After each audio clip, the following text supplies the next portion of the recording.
Thanks very much, Charlie, and a very warm welcome to members for the Annandale and Eskdale committee, which will be live streamed and recorded. Will be available on the council website for public listening. Very warm welcome, in particular to Luke and Ailsa, in regards to being youth council representatives here. Very warm welcome to yourselves. Members may notice that when calling members to speak, I will refer to them formally and using the type of example councillors. So that it's clear who are councillor and who, by the process of elimination, are officers. So, members, I'm not going to go through the usual rigmarole in as far as using microphones, because I know that the members who are on teams, this doesn't apply to the members who are in the actual room, and I know the members who are on teams are well aware of that process. So the first item on the agenda today is a Senate apology and chair approval of member remote participation, which will do that right now. Approve that. So clear, it's over to you. Okay, thank you, Chair. We've got some members present this morning. 8 here at Annan, 2 on Teams, being Councillor Canning, others, and Councillor Davis. And understand Councillor McGregor may join later on Teams, otherwise should be an apology. And as you said, we've got 2 youth councillors present this morning, being Ailsa McDermott and Luke Graham. Thank you. Thanks very much for that. And members used to remind everybody, we've been reminded already, but we're on notice all this time, so don't switch the microphone on and off. Right, to use declarations of interest. Do members have any statement connections or declarations of interest to declare or define them? Statement connection, as far as the reasons members may wish to make a public statement. Declarations of interest, members now required to leave the meeting if that item, but that ultimately it's at members' discretion. No, take that as a door, check online. We come in, no, item number 3, minute of the previous meeting, updated the 27th of November. It's for approval, members. Agreed. Thank you. Oh no, but Councillor Jimison. George? Yeah, it's a comment and a query regarding the minutes. We're looking at page 15 at the review. Question number 3. The area committees wish to undertake deep dive scrutiny review on specific issues in a service plan or have updating fix instead. At the last meeting, we had a quite an extensive review of education, and a lot of it wasn't satisfactory. Annandale and Eskdale performance was significantly below other areas, and that's on the back of the context where the Galloway is significantly below other regions in the country according to the local government benchmarking. Response on this talks about a particular interest in where an area committee performance was significantly worse than a region-wide position. I would suggest this is the case in Annandale and Eskdale regarding education. So what I would like to suggest is we consider on the back of the report that was given at the last meeting that we've looked at some form of dive into education. No, the teachers for accuracy of the minutes. No, it matters. I'm saying as it relates to the minutes. Right. I'm happy with the minutes, apart from the fact that all we're doing is agreeing things and there's no actions against them. So I approve the meetings, but I would like to see more actions based on the minutes. So apologize if that's not appropriate. I think it is appropriate, but I think we're not going to take that away as an action. We've got to get clarified in regards to where that sits for us particular, and if we want to follow that through, how we actually get that. No, I appreciate that, Chair. I'll ask Claire to come in on regards to that. Claire. Thank you, Chair. I was just going to advise members there's a report on the agenda from Council tomorrow for the area committee review. Now for all these comments, we're going to inform that report. No, we'll hope that will be brought up. Welcome, actually. Obviously, don't forget that one. But no, thanks. So for actually the main things that agree that's where I feel historically, it's November. Statement number 4, members. Is the police report. Is the Scotland Area Performance Report covering period April to September 2024 past. Can I just say it's great to see the reappearance of the Police Scotland to the committee. Very well welcome. Good to see you here. I'd like to welcome Chief Inspector Duncan Cameron, who is here, to answer any members' questions or to address any members' comments. There is quite a lot to digest in what is a relatively short report with concerning increases in the number of performance reporting areas, including serious assault, common assaults or emergency workers, drug supplies, drug-related deaths, driving under the influence, theft of shoplifting, domestic abuse, sexual assault and rape. In addition, all members will be aware of significant issues of crime, antisocial behaviour, reckless driving, and awful fire raising that continues to take place in Ireland, causing significant concern to people of all regions within the town, with reducing violence and disorder, road safety and road crime, all within the local policing priorities. I'd like to know what Police Scotland is doing to tackle the issue within the town of Annan in particular. So, I'll invite the table first, please. Duncan. Thanks very much. So there will be members. So that's obviously we're here to focus on the performance, the report in front of us. That's a particular local issue that I know that four Annandale South members have got concerns with. Hopefully we'll get maybe something out coming away from this meeting to further develop implications for themselves in the particular for that. So I don't know if you want to speak to the report first and then take question after that. Thank you, first of all, Chair, for the warm welcome. And again, I understand it has been a long absence from the police meeting. So happy to be here and address round the room and the virtual room any queries. I think because this is the first report for a long period of time, rather than presenting the report to you, you've all had the chance to sort of read it and digest it. I will just come back to you if you've got any questions specifically, and do my best to answer those here today, or take your queries away and come back to you with a full answer. I do just want to speak about the issues of ASB, antisocial behaviour, related crime. Absolutely is 100% a priority for me as area commander for Dumfriesshire, and in particular I know the impact that's having, particularly in Annan. So I just want to give a commitment to you that that is absolutely front and centre a priority for me, working with the partners that we have good established links with. We have had successes. There's more that we can do and more that we will do. So probably just to address that front and centre is that if there is specific things that we want to discuss around about that, I'd be very happy to do it. Sort of off table from the area committee meeting around about the performance from last year.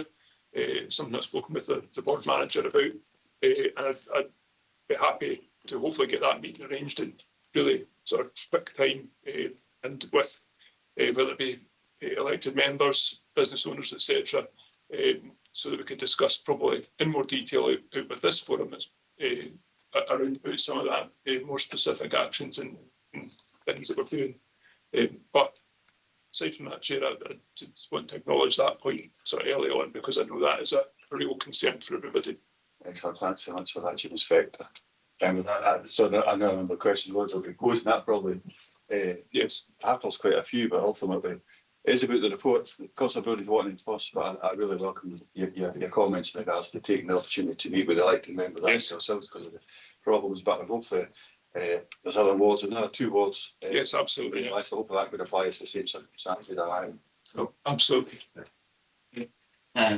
Thanks, Chair. It's good to see Police Scotland here, because it's important to have good relations between the police and our local communities in Annandale and Eskdale, and it also allows us to put forward our concerns and the general matter, not specifically, but in general things. So I was going to mention, before you spoke, I was going to mention that I was looking for figures on antisocial behaviour and the language, etc. in the report. I can't see that. Maybe they could be in a future report. It mentions common assaults to emergency workers. Yes. What we find in our area is that there's more and more assaults against shop and abuse towards shop workers and people who work in bars and here. So I'm really asking for you for what assurance you can give to these people who are working in their community that they are going to be kept safe with the help of the police. And another point, I think I met with you back at just over 2 years ago, but Yes. similar problems in our communities, and we talked about engagement with young people and diverting them away from the life of crime. So what plans do you see we have going forward about engaging with young people to make sure that they don't offending and cause anti-social nuisance, you know. No, thanks, Councillor Brodie. And Chair, if you're happy, I'll just address those points. So, first of all, to come to your question or query about the appearance of antisocial behaviour, vandalism figures, that's a standard data set that's in the reports that we provide for the area committee. I understand at the moment antisocial behaviour, vandalism broken down is not going to feature. That may come at some point in the future. But again, out with the context of this, it's certainly data that can be explored in a wee bit more detail. And if you had a particular, if it was for your particular area, that's something that I could maybe look at bespoke, but it won't feature as a data set at the moment, is what I'm told. So you're right to say it's within our local policing priorities. Antisocial behaviour is not of itself a crime. It can encompass a variety of different crime types, whether that be assaults, whether it be vandalism, whether it be driving in an antisocial way, etc., etc. So it encompasses quite a broad spectrum of actions and behaviours. We did meet previously in my prior guise as the community inspector. I think what I really want to be clear on from my perspective is that absolutely policing has an important role in this. I do think that the partnership approach is the best approach, and something that I really want to harness more of, and whether that be through kind of statutory partners in the council, social work, our youth work colleagues, housing, education, but absolutely first and foremost, we're talking about young people. Young people themselves have to have some sense of self-responsibility for their actions, but also their parents in terms of knowing and being accountable to a degree for what their children are doing, quite frankly. So that's something that is an ongoing challenge.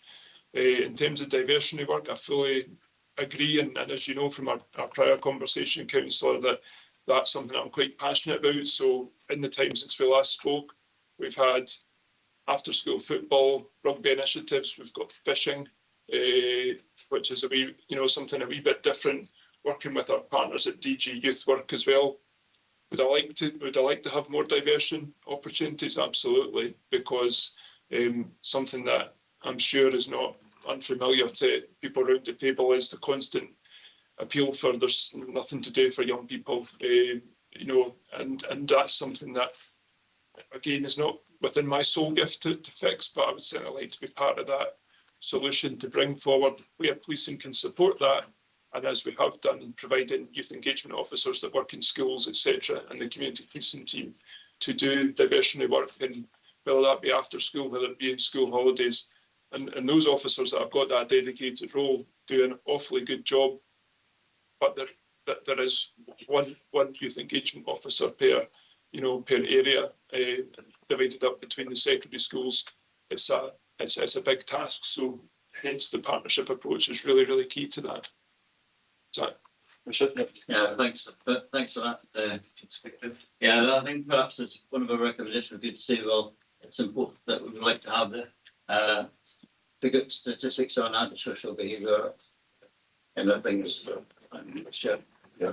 I'll certainly ask for it, Chair, but as I say, ahead of the meeting, I was fully aware that's something that might be sought, and it's not part of the standard data set that we are able to provide at the moment in this format. So it's obviously I'll take it. These are the things that are important to the community.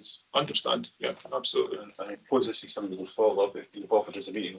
Yes, I'm sure we'll accept that with open arms. So if we even at that point, you can maybe yes, further. Yep, absolutely. What's a Marshall? Sure. Yeah, actually, just to say and echo your comments that welcome the first police report for a while, which is a 6 month performance, and I totally get the fact that there's certain data sets of more serious crimes, etc., that we have to report to, and it's really just maybe firstly a suggestion that we welcome this first report.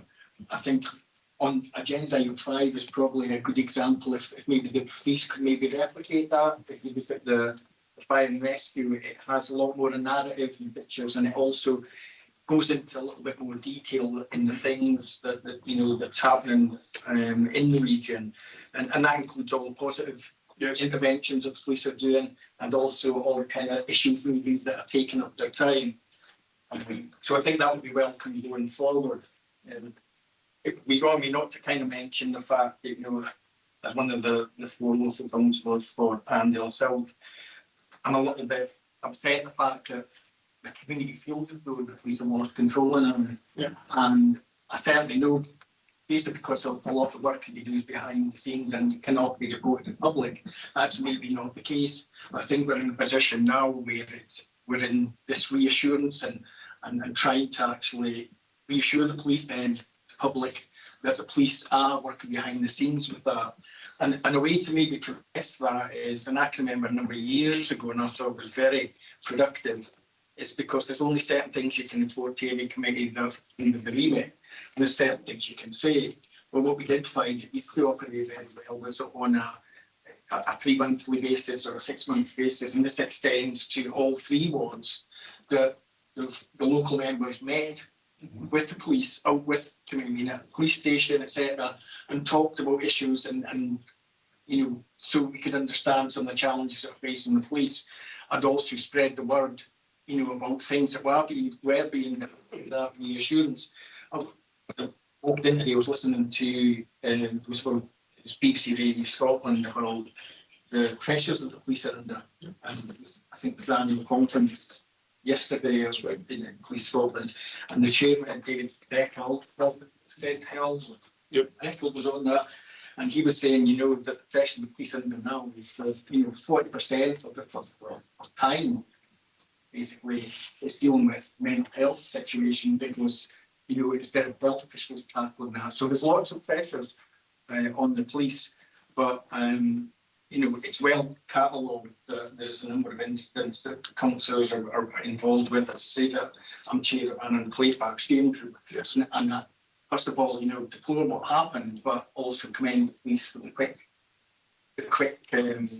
way that they've actually brought someone, you know, and charged someone with that. Yes. But there is, you know, it's not just that area, it's the business community along the high street, it's residents, etc. So I think I totally agree with you as well. That has to be multi-agency.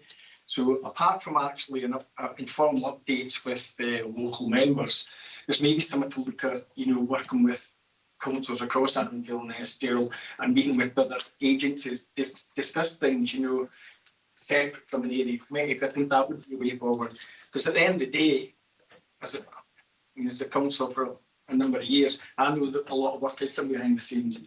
But I think at the moment, I think the community, especially in Annandale, is reassurance that things are happening, and you give that time to take it. So and there's ways that we can actually work together as well as the police, you know, reassuring the community from their actions. Thank you very much, Councillor Marshall. I do really appreciate your balanced comments there, and appreciate the sort of thanks as well for the work you've acknowledged, taken on board absolutely. The need for that communication piece, because you know, quite frankly, there is a lot of work that probably goes on, and we maybe don't do a good job ourselves of broadcasting that or signposting it to people.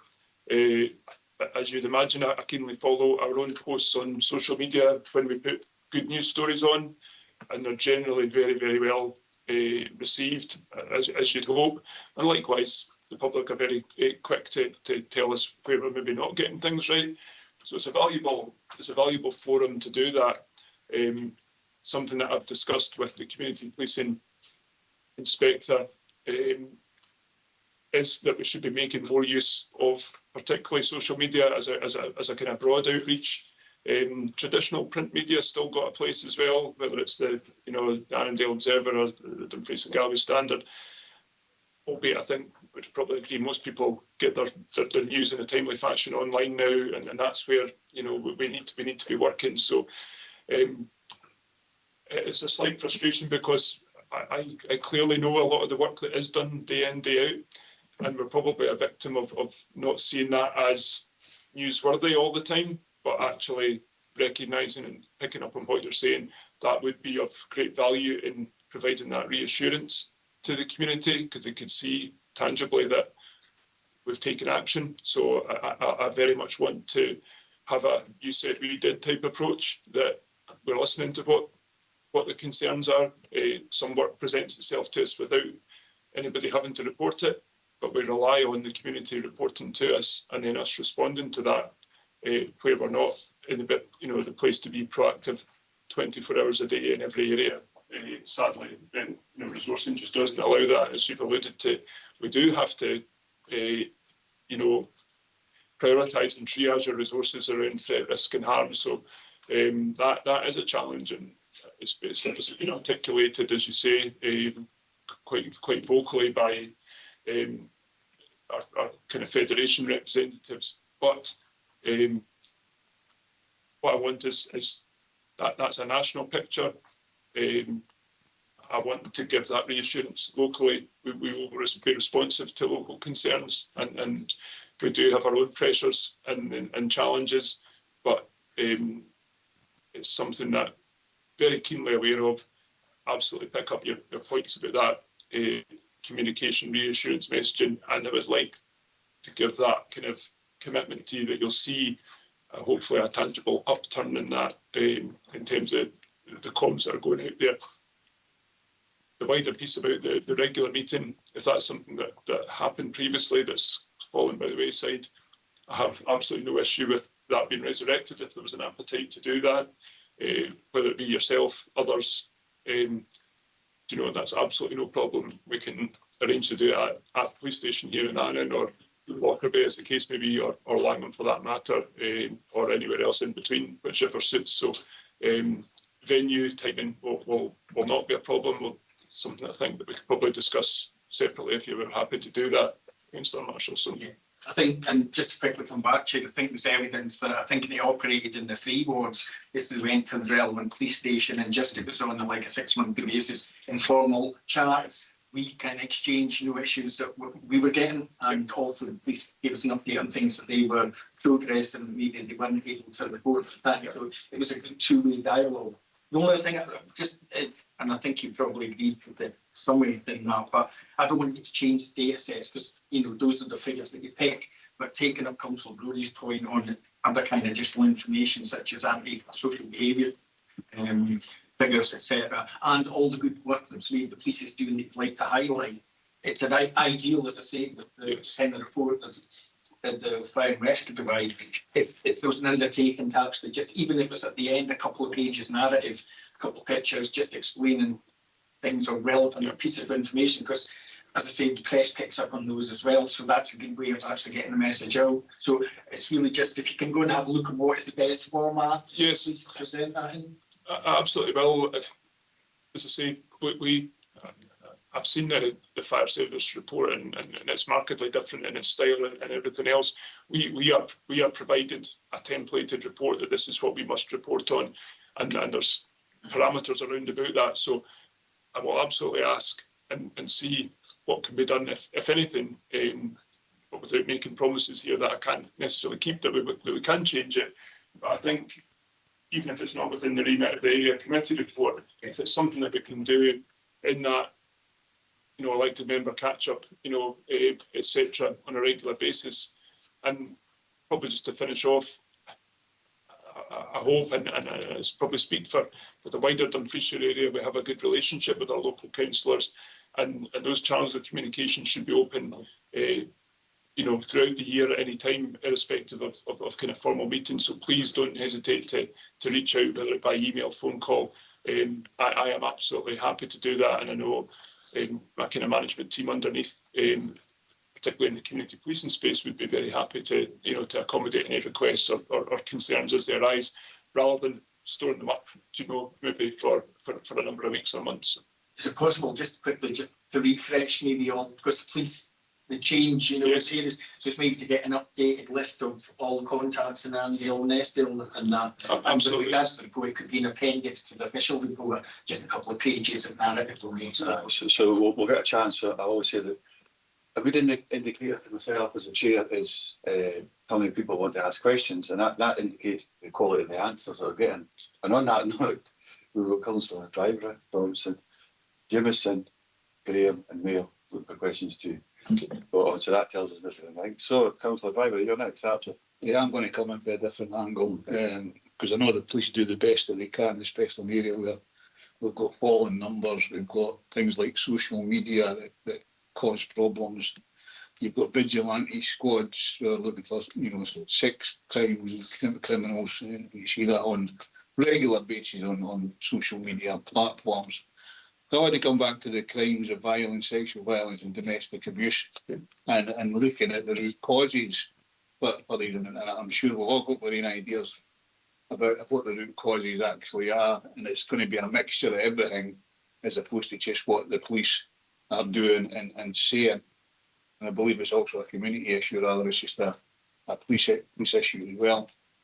You've got engaging with young people and you know, one of the things we've got across all the sort of larger areas in Dumfries and Galloway is the cadet force. So you've got the police cadets, we've got the fire cadets, we've got the army cadets, sea cadets and air training corps. And I'm just wondering what sort of thing you're doing to help that, because I'm the patron of Annandale detachment of army cadets and we've got a really good relationship with the police up there with the cadets. We've also got a good relationship with the school as well, in Annandale Academy, where those that are high tariff kids are sometimes advised to go to the cadets to try and get some form of discipline, personal discipline installed in them, and that would be good. And also, and it's maybe a question for the future, but my understanding is that policing of public processions is going to be changed in the next year or so, and that you want local people to be trained as marshals. And there's a standard. I've done the training. It's quite good training. Because this year we've got VA 80th, VG 80th, we've got Remembrance Day, we've got, you know, a whole range of other things going on. So I'm just wondering what sort of things that you're doing to make people aware of this, because you've got the marches, you've got, you know, something good, where the police are always involved, but if you've got falling numbers, they're going to be one of the things you're going to say, wait a minute here. Yeah. No, thanks very much, Councillor Driver. I appreciate the question. So I'll start with the volunteer side of things, and just as a clarification. So rather than police cadets of old, which we did have police cadets, but that was young people who were joining the police at 16 to then go on to a career specifically in policing.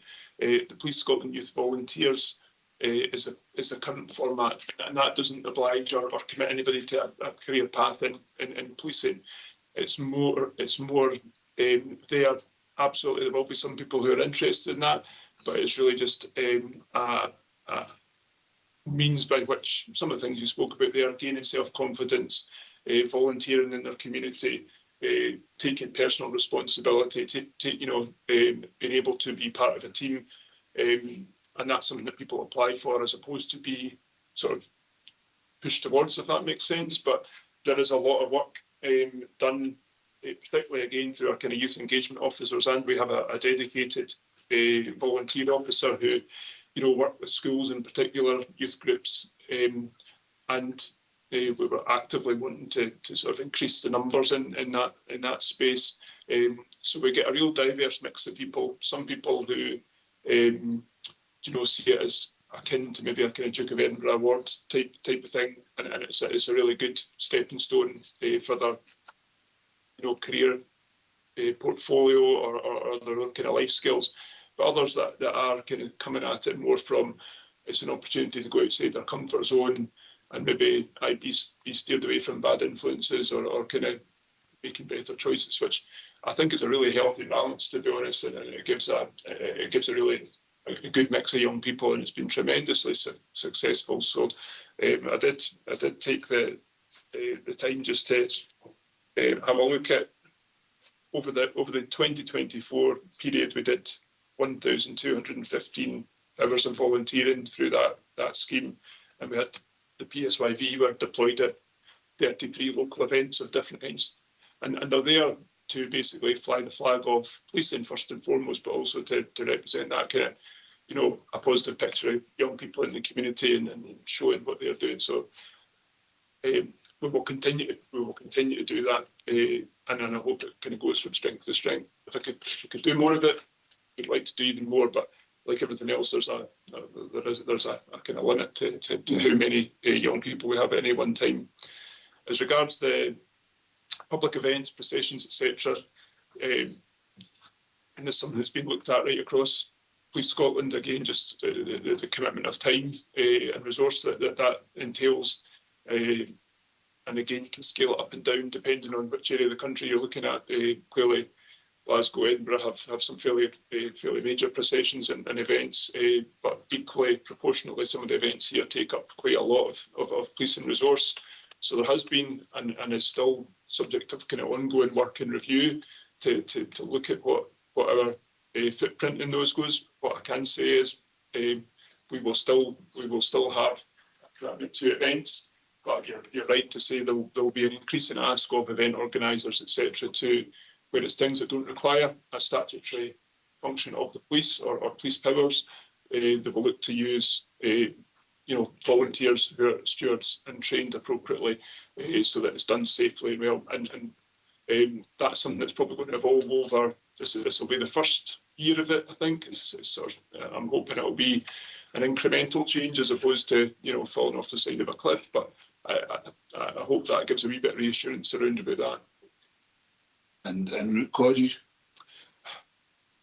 In terms of crimes of violence, and I think if I delve into the figures, to look at quite a lot of our assault figures are within a domestic kind of setting. But there's equally a fair number that are perpetrators or under influence of alcohol or drugs.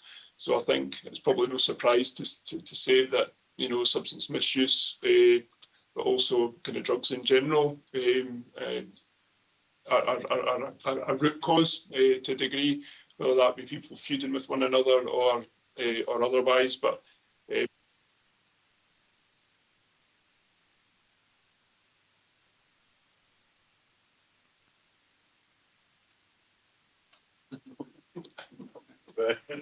We'll delete that bit. It's a little bit edit. That's kind of rather thrown me there, but so I couldn't possibly start to be prescriptive about all that. But I think if I put a positive to that is that a lot of those crimes are committed between people known to one another. They're not random attacks perpetrated on people just going about their business. And there is some attributed to like our licensed premises nighttime economy, which is something again that I've kind of got a particular focus on, making sure that our patrol plans on a Friday, Saturday night are robust. That we're engaging well with our licensed premises, and that the staff and managers there feel supported by us, but also are taking the initiative to actively report things to us in a timely fashion. And generally we have very good licensed premises, and that's not a concern, but it's just something I want to. This is last year's figures. I hope by the time we look at next year's figures, you'll see a positive improvement there. Yeah. So Councillor Alexei Thompson, Jimison, Councillor Luke Graham and Dennis Mail. Stephen. Thanks, Chair. So there's a couple of questions on the report itself. So there's a little bit of narrative talking about the figures that we're getting will look different in the next financial year, I think, because there'll be comparative data. And obviously we have an interest, particularly around reporting for Annandale and Eskdale against the regional figures, or divisional figures, I should say.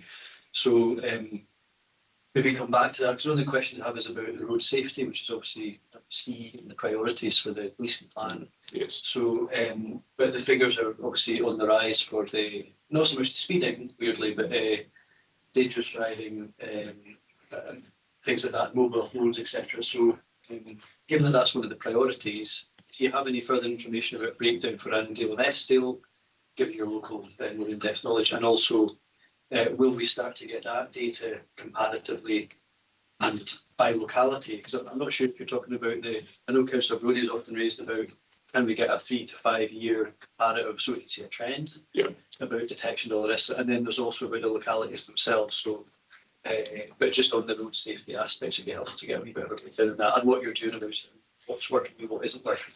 Yeah. So again, thanks for the question, and I pick up the theme of the ask for, comparative data, and that's been echoed in other area committee meetings as well, since we've sort of begun attendance this year. We are not able to, and again, this is coming from our kind of analytical teams and those that prepare, the statistical side of things. We are not able to give comparative data of one area against another in the reports, which I know there is a desire there to do that. So these figures are for this area committee for you to look at your figures, and it will be comparative to, for example, the next 6 monthly period. So it will be a comparison between the 6 months, April to October, September, and then the next 6 months. And then as we now move forward, this is the first one for a number of years. As you know, you will then start to see that comparison data based on previous reports and picking up trends. So, whether that be upwards, downwards trends in terms of detections or crime numbers, that's how that will look kind of going forward. So just on that, so I get that there'll be a division-wide comparative year on year. For it just says on the roads policing data, yes, remains division-wide. However, this will change in future as comparative data becomes available. Yes, I take it that so it will still remain. It sounded like that wouldn't necessarily remain division-wide. No, so sorry to be really clear. Yeah. So at the moment, the roads policing data can't be broken down by ward areas specifically. So we're getting that's a division-wide whole of Dumfries and Galloway. It won't be broken down in future. No, it will be. It will be. That is the hope, but at the moment it can't be. So that's why that will change in future. At the moment, you're just getting a division-wide picture, but hopefully, and again, I can't put a date to whether it'll be the next report or beyond that, but the hope is that we will start to be able to provide that by, for example, Annandale and Eskdale, Eskdale, etc. So it will be specific to your area going forward. Thank you. In terms of as I say, that is a kind of division-wide picture you're getting for the road traffic and kind of road crime. I know I'll speak just from a personal perspective. We've had some absolutely horrendous collisions on the roads locally. I'm probably straight out with the remit of the figures we're talking about, but I know the impact that has on communities, as the impact it has on the first responders going to them, and it's rightly and remains a significant priority for us, given sort of major routes that pass through our region, whether that be east-west or north-south. So we rely significantly on our partners in Roads Policing Division, which obviously sits separate to B Division, Dumfries and Galloway, but we have dedicated teams of road policing officers who are based out of hubs at Lockerbie, Dumfries, Castle Douglas and Stranraer. So they provide that consistent approach in terms of their patrol activity. Pretty much every kind of statistic around about this is underpinned by proactive work that they do. Obviously, we attend collisions, that's responsive, so we will pick up offences of dangerous driving, careless driving as a result of that, and kind of driving under the influence. But you'll see, particularly, we've had a 50 extra driving under the influence offences, which is quite a lot. but we now have the sort of new legislation which allows us to test kind of roadside for being impaired through drugs as well. So as opposed to just previously we were looking at drink driving, it's now also drug driving. So that figure I'm sure will likely go up further because we've now got more tools at our disposal to detect that. You can see that separated out, future roads, so you'll never know if that's actually alcohol or the drugs.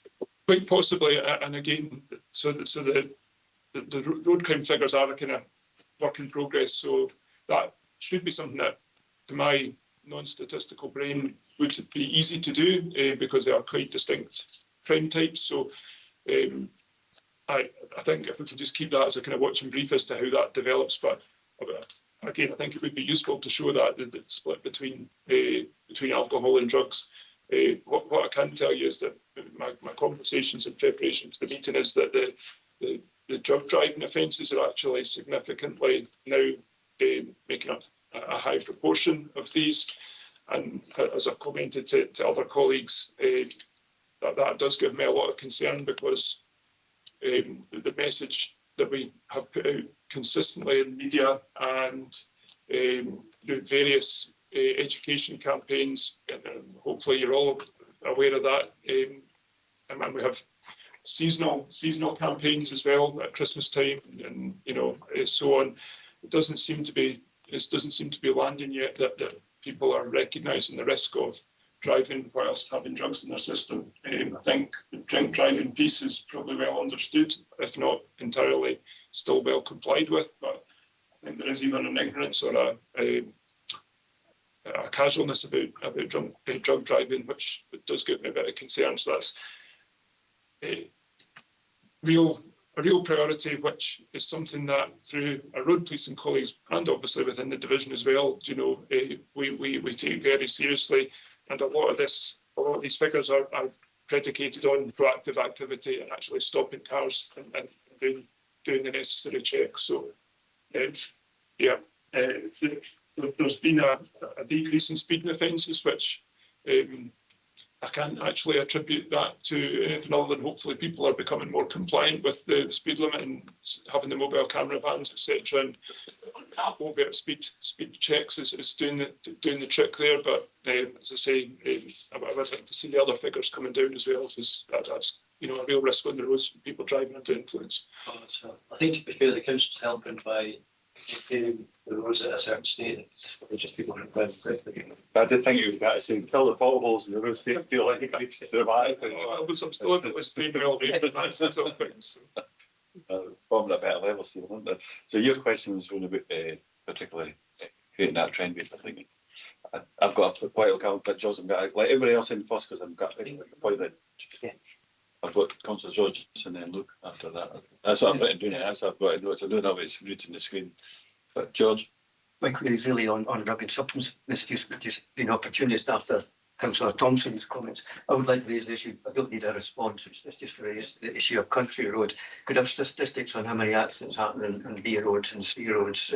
I live between Brinkirk and Eaglesfield, and there's dog walkers, horses, people with prams, young families, big tractors, and there's a lot of people drive far too fast on a country road.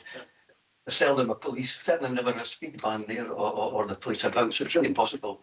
My suggestion, and it's probably a council thing, is that we put some more signage up to drive carefully on country roads, because I've got 5 wee dogs and I'm very careful with them, but it's really dangerous. And some of these folk have just got cars that can drive very fast, and I think on a country road, or this bomb on here, and the impact of that on the driver as well as the public can be massive. So it might just be signage, because I don't expect it to be police monitoring these things, but from a perspective of a constituent, it's really concerning. But I'll leave that be. If I'm referring to page 25 and the stats you've got on supply of drugs, possession of drugs, and you also mentioned death. Supply charges are up, possession is down, and we've got 21 deaths. My query is about context and candour. It's great that we highlight, as Sean has said, the good things that are being done. Yes. the drug and substance misuse, I've spoken to you before, it hit me hard because a young person that I knew really well, mental health problems, drugs, and he hung himself. So it's getting that context and canter. Are we just catching less people using it because it's not producing your time? Are we catching more people that are supplying it because it's more important? But what is the context? How do we compare with other towns, other regions? Second question is, what can we as a council and a community do that's probably well coordinated, almost a campaign? Because in my previous experience of working in other sectors and industries is we often tick our own box. You're doing this, but what can we do that works with mental health, NHS, schools, education, everything? And when that laddie died, I honestly didn't know how serious drug and substance misuse was, because I live in a parallel universe. I don't see that. And even my kids who are 22 and 26, they don't see it. But it's out there. How bad is it? How much can we do to improve it? Because it just seems to me we're treading on a treadmill, doing, not so we're doing nothing about it, we're not doing enough to change things. Or are we? Because these figures don't really tell me that much.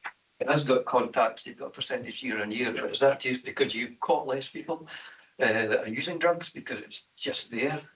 And so that's my query. Okay. You know, where are we with this and what can we do? So, thank you, Councillor Jamieson, and I do recall very clearly that previous meeting we had, and it goes without saying that, you know, the drug death figure there, 21 drugs deaths in the period that we're looking at, is a tragedy for every person, every family that's affected by that. And I dare say now we're probably in a space that will not be many people that can't relate some kind of story of knowing somebody or having a connection, and that is a saddening statistic, to be honest. And without straying again into the sort of national picture, but you know, it's well reported in media from previous figures about Scotland's overall position in terms of drugs deaths. And I think just speaking about that is we all, you know, whether the police or other agencies, we all need to be trying to do more around about this. It falls very much into the category of another one that the solution to this is not solely in policing, because our arresting, charging people it's not of itself going to entirely fix this. People have, you know, substance addictions and underpinned by other issues socially and health-wise and everything else. So there is that public health approach needed to it, which I think is what you're alluding to. A lot of our work is centred around about education, particularly with young people, because that now is the generation we're wanting to try and, as you say, what we're doing to try and fix this, to stop it. We need to get in at a relatively early age now, sadly, with young people to allow them to see the impact and the consequences of making choices in life that could have real detrimental impact on them for a lot of reasons. So you'll be aware we do Operation Safety every year. Every single primary 7 pupil has an input there. We also have our youth engagement officers who are active in every secondary school in the region. A big part of their time goes around about talking about substance misuse generally, whether that be drugs, whether it be alcohol. Increasingly, we're seeing concerns about vaping as well. We're just about to start a new initiative which will hit Annandale, Eskdale schools, I think April, May time, which is Do the Right Thing. Focuses very much on this as a theme, as well as other things around about sexual health, around about domestic abuse. So it's a real all-encompassing approach to trying to just educate and give people the knowledge so that they then are empowered to kind of make those hopefully good choices in life. It's part in the context of your reports. Yeah. In future, could you give it a little bit more context and candor? Because, you know, we need to know how if you like, how good or bad we compare with other regions. So we can maybe an area, this is Annandale and Eskdale, you know, what is the problem in Annan, Moffat, Lanham, Lockerbie, in rural areas? Is there hidden spots out there that we're not seeing? So we think it's relevant to this committee. You know, the percentage change that really has got so much lack of context in it, Okay. because when you just may have you've decided in Annan we're going to go around all the pubs and we're going to nick every kid that's smoking a bit of, I don't even know what they're called. But so context, if possession of drugs charges increases, is that just because you've put more emphasis on it or not? You get my drift. We need to know actually the context of this. So we're looking at these figures, a 61% drop in charges of possession of drugs. That doesn't mean to say there's less people using drugs. So it's just getting that as much context as you can. And also maybe from a regional and national perspective, are we a bad area? Or should we be working harder at it so that we as councillors know, you know, we can't ignore this, we've got to do something more about it.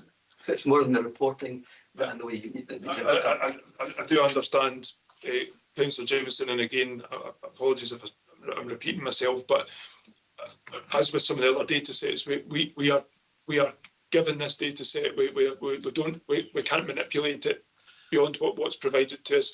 But I'm hearing loud and clear from yourselves, and I would say also did a previous area committee that this is what you're wanting to see. So I can absolutely take that back. And some things that I think we might be able to do better, more easily, is like breaking down. Talked about the drink drug driving. That seems quite possible. So if it's possible, I will ask, and if we can do it, we absolutely will. I don't know. I'll say the Sean said sometimes a wee bit narrative actually puts meat on the bones, if you like. And to answer your point, sorry, very briefly about supply versus possession of drugs, yeah, it's that kind of. So every one of these crimes, possession of drugs, is clear we've caught somebody with drugs, but what it doesn't record is the people that we haven't caught. So that's a Donald Rumsfeld moment of you can't know what you don't know sort of thing. So it would sort of stray into anecdotal kind of probably my feeling about it. But supply of drugs, I'm pleased there for that period. It's a modest improvement. There's one extra case, but what I do want to just again be very clear about for the purpose of the meeting is to say that, you know, we rightly put a priority on drug supply because that's where we can have the biggest impact in terms of the harm to communities. So we're working really closely with colleagues in CID and other departments to get intelligence, to get warrants, execute warrants. And again, it probably touches back on something that Councillor Marshall said about that comms piece and about that is actually putting that out into the public domain that, you know, look, we've executed a warrant this morning, we've executed 3 warrants in Lockerbie and we've recovered this amount of drugs. We do that, but I think we could be doing it more often because there's lots of that out there. People want to see that that's the action we're taking. That's what I'm hearing from people as well. So I absolutely take your point on board there. Thank you very much. Thank you. Thanks, George. A quick supplement. It's really yes or no is what I'm looking for. Okay. It's in the 21 drug related deaths. George gives a scenario in regards to somebody completed suicide who may have been a drug misuser or abuser. Would that come into that, or would that be mental health? I would have seen that. When I seen that, George, the reason I'm asking is that I just thought that's somebody's overdose. So that's if it's a really yes or no, if it could, but if not, we can come back to that at a different time. I'm probably without misspeaking then, so I wouldn't imagine it would do because the drugs overdose. It's quite a narrative around about that as to what would be recorded as a drug related death, but it tends to be where the death is directly related to the consumption of drugs through overdose or similar. So I absolutely a really tragic scenario, but if that person's death wasn't, you know, directly attributed to that, it might be a consequential factor. It wouldn't be included within that figure, is my understanding. But that's what I thought. But I think corrected. I think you're right, but I think it's right because we discussed that type of thing, whether it's community plan partnership board, whether it's health social care integration board. Yeah. and that type of thing, and all this comes into the mix at that point, so just know that's what I thought, George, just wanted that clarified, because I hadn't thought it in the way George had put it. You've got Councillor Luke here. Thanks, Chair. I'm going back to kind of pages 28 and 29 around shoplifting and sexual assaults, which both have quite low detection rate, and especially with shoplifting, I suppose it's quite easy, especially with young people, to kind of get around the feature in store, and there's probably the numbers are quite in the hundreds. And especially with like sexual assaults, domestic abuse of females just went up quite massively, 220% compared to last year. Well, 2023-4. So I'm wondering if there's like a reason for this and what's being done. And more of a comment, especially with like shoplifting, if it's possible in future reports, maybe it might be useful to have like an age group. I'll go like you went through when you were talking to Councillor Jamieson about you wanted to focus, a lot of focus was on education, young people. Yeah. I'm wondering if it might be quite useful to have age groups so we can kind of give more education. So if it's young people, more likely that young people are going to shoplift, if the education could be given to them more and focus on that group. So no, thank you for the question. Just I'll probably address that last point first. So as I've spoken about a couple of times, it's hard to overstate the amount of input that our youth engagement officers do. They're in school throughout term time, day in, day out, week in, week out, you know, and have a lot of engagement with young people around about, well, pretty much everything that you would see in this report, to be honest. So shoplifting and generally, you know, committing crimes, doing on the right side of the law will absolutely feature in that if we detect, you know, young people for committing these type of crimes. And you know, it's a report that goes through the youth justice process. There's conversation with parents, etc. So again, we want to stop people doing it in the first place. I think that's where we would all like to get to. Probably fanciful to say we'll ever have no shoplifting, but certainly to try and impact on it in that regard. I'll give you a wee bit of context around about that. So three individuals were responsible for 11 of those thefts, and the age bracket is quite widely spread. There's a small concentration, bizarrely, between sort of 46 and 55-year-old, which maybe contrary to what you might have expected, but otherwise there's not really any discernible kind of trend or pattern to that. So detection rate, again, we've got some significant cases of shoplifting. I would suggest Lockerbie, Tesco, and again, I can't speak in lots of detail for obvious reasons, but again, that's been in groups of travelling criminals that are coming into our area. And we're seeing that across the region, sadly, but particularly on this side of Dumfries and Galway, where we've got the proximity to the border and easy access. So they've had significant losses there, into several thousands of pounds, high value goods that, you know, again, you'll be aware of that they're targeting. So that underpins probably quite a bit of that figure, as opposed to lots of individual people shoplifting from lots of different shops, if you like. So we do work closely with the retailers around about that. They have their own kind of fraud prevention and sort of security protocols, but again, we're dealing with, in a lot of occasions, organised teams that are coming up, and we are then reacting to that, sadly, rather than, you know, we're relying on security, store security, etc., to respond to it. So your other point was around about domestic abuse. Yeah.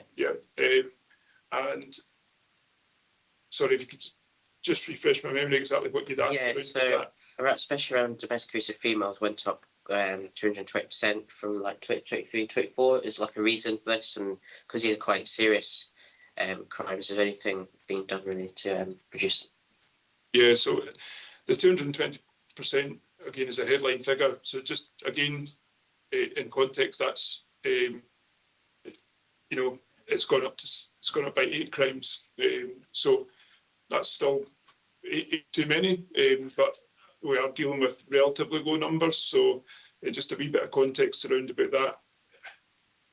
Absolutely intent that we're getting it right with our approach to violence against women and girls. A lot of work being done in Police Scotland and locally, specifically around about that. I think our detection rates, by nature of domestic abuse, It can often be there's no other witnesses to it. We're relying upon gathering, good evidence at the time, having the cooperation of those involved. There's a complex area in terms of, it's often not witness behaviour, and there's a spectrum of the types of crime that can encompass, whether it be verbal abuse, emotional abuse, physical assault, and for obvious reasons, again, you can imagine some of that's easier to evidence, easier to prove than others, and it's a frustration for us because clearly, we want to support victims, a victim-centred approach. But I think the positive to take from it, as I would around all of the public protection piece, is the confidence that we now see with people coming forward to report crime to us, which I think in the not too distant past probably wasn't there as much.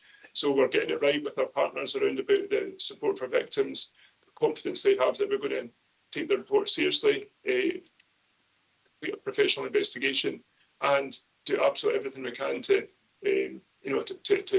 charge somebody, and hopefully that sees its way through to a conviction. So hopefully that does answer your question. Thank you. Can I just point out on the how that recording of domestic abuse is done? So would it be inaccurate to say that it might be, for example, in the same relationship, there's been multiple counts of domestic abuse there, rather than the perception might be actually there's loads more households where this is happening, but it's keeping the same. Yeah. Everything. Because we used to get historical reports where there would be one person and 50 crimes. Yes. So I'm just wondering, could that be part of the narrative? That's just that's potentially, it might not be able to be broken down in the report, but it's something that I could certainly look to try and give you as an additional narrative for future meetings, to tell you how many of those 8, for example, or how many of those 16 were, within the one, confined to the one household, for example, if that was the case, or the one relationship. I don't have that at the minute, unfortunately. Thank you. Councillor Mayo and Councillor McDermott's getting the last one. Basically covered, so yeah. It's just kind of on the same topic. Yes. It was kind of a suggestion for youth engagement officers in schools. I feel like misogyny is very, very present, and it's getting a lot worse in schools. And I think that these crimes are built on the issues that you're seeing now. They're not as recognised, so maybe it's stuff like random comments that are just thrown past, and then it gets worse and it gets worse. So I wondered if it was maybe worth it to maybe have some sort of education on stuff, and a place that they could maybe report or challenge those behaviours earlier on, and sort of detecting, especially younger, a lot of males will, so just maybe having some sort of detection earlier on of behaviours that are maybe less serious, and then also having a way to report more serious behaviours for schools that are maybe not, some people might not be comfortable just going straight to the police and whatnot. So maybe having some sort of teacher involvement as well, so maybe working somewhat with teachers as well. No, listen, I really value those kind of comments from yourself as well. I mentioned earlier about the kind of do the right thing. So notwithstanding that, we do have a lot of input around domestic abuse particularly. And I know probably when I first was aware of that, I was actually quite surprised at the age group we were pitching that to. But the value of doing that is evident, and I've seen that through the years of it being done, that we're educating people, giving them clear guidance on what is acceptable, what's not acceptable. In terms of crimes, for somebody to be charged and arrested, obviously have to have committed a crime. So what you're talking about sometimes is attitudes and behaviours, as opposed to maybe straying into it's tipped over into criminal behaviour. But we absolutely do have the confidence of the management teams at school, who, whether it be a guidance teacher or one of the head teachers, or a support teacher, that anybody really that a young person might want to go to, that's an absolutely valid way that they can disclose or report something that then in confidence, if they wanted to come to the police, sometimes it will be taken out of their hands because the teacher has a duty of care there to say, well, this is something I need to tell the police about. So I think we are getting that print, you know, and we're in a good place with it.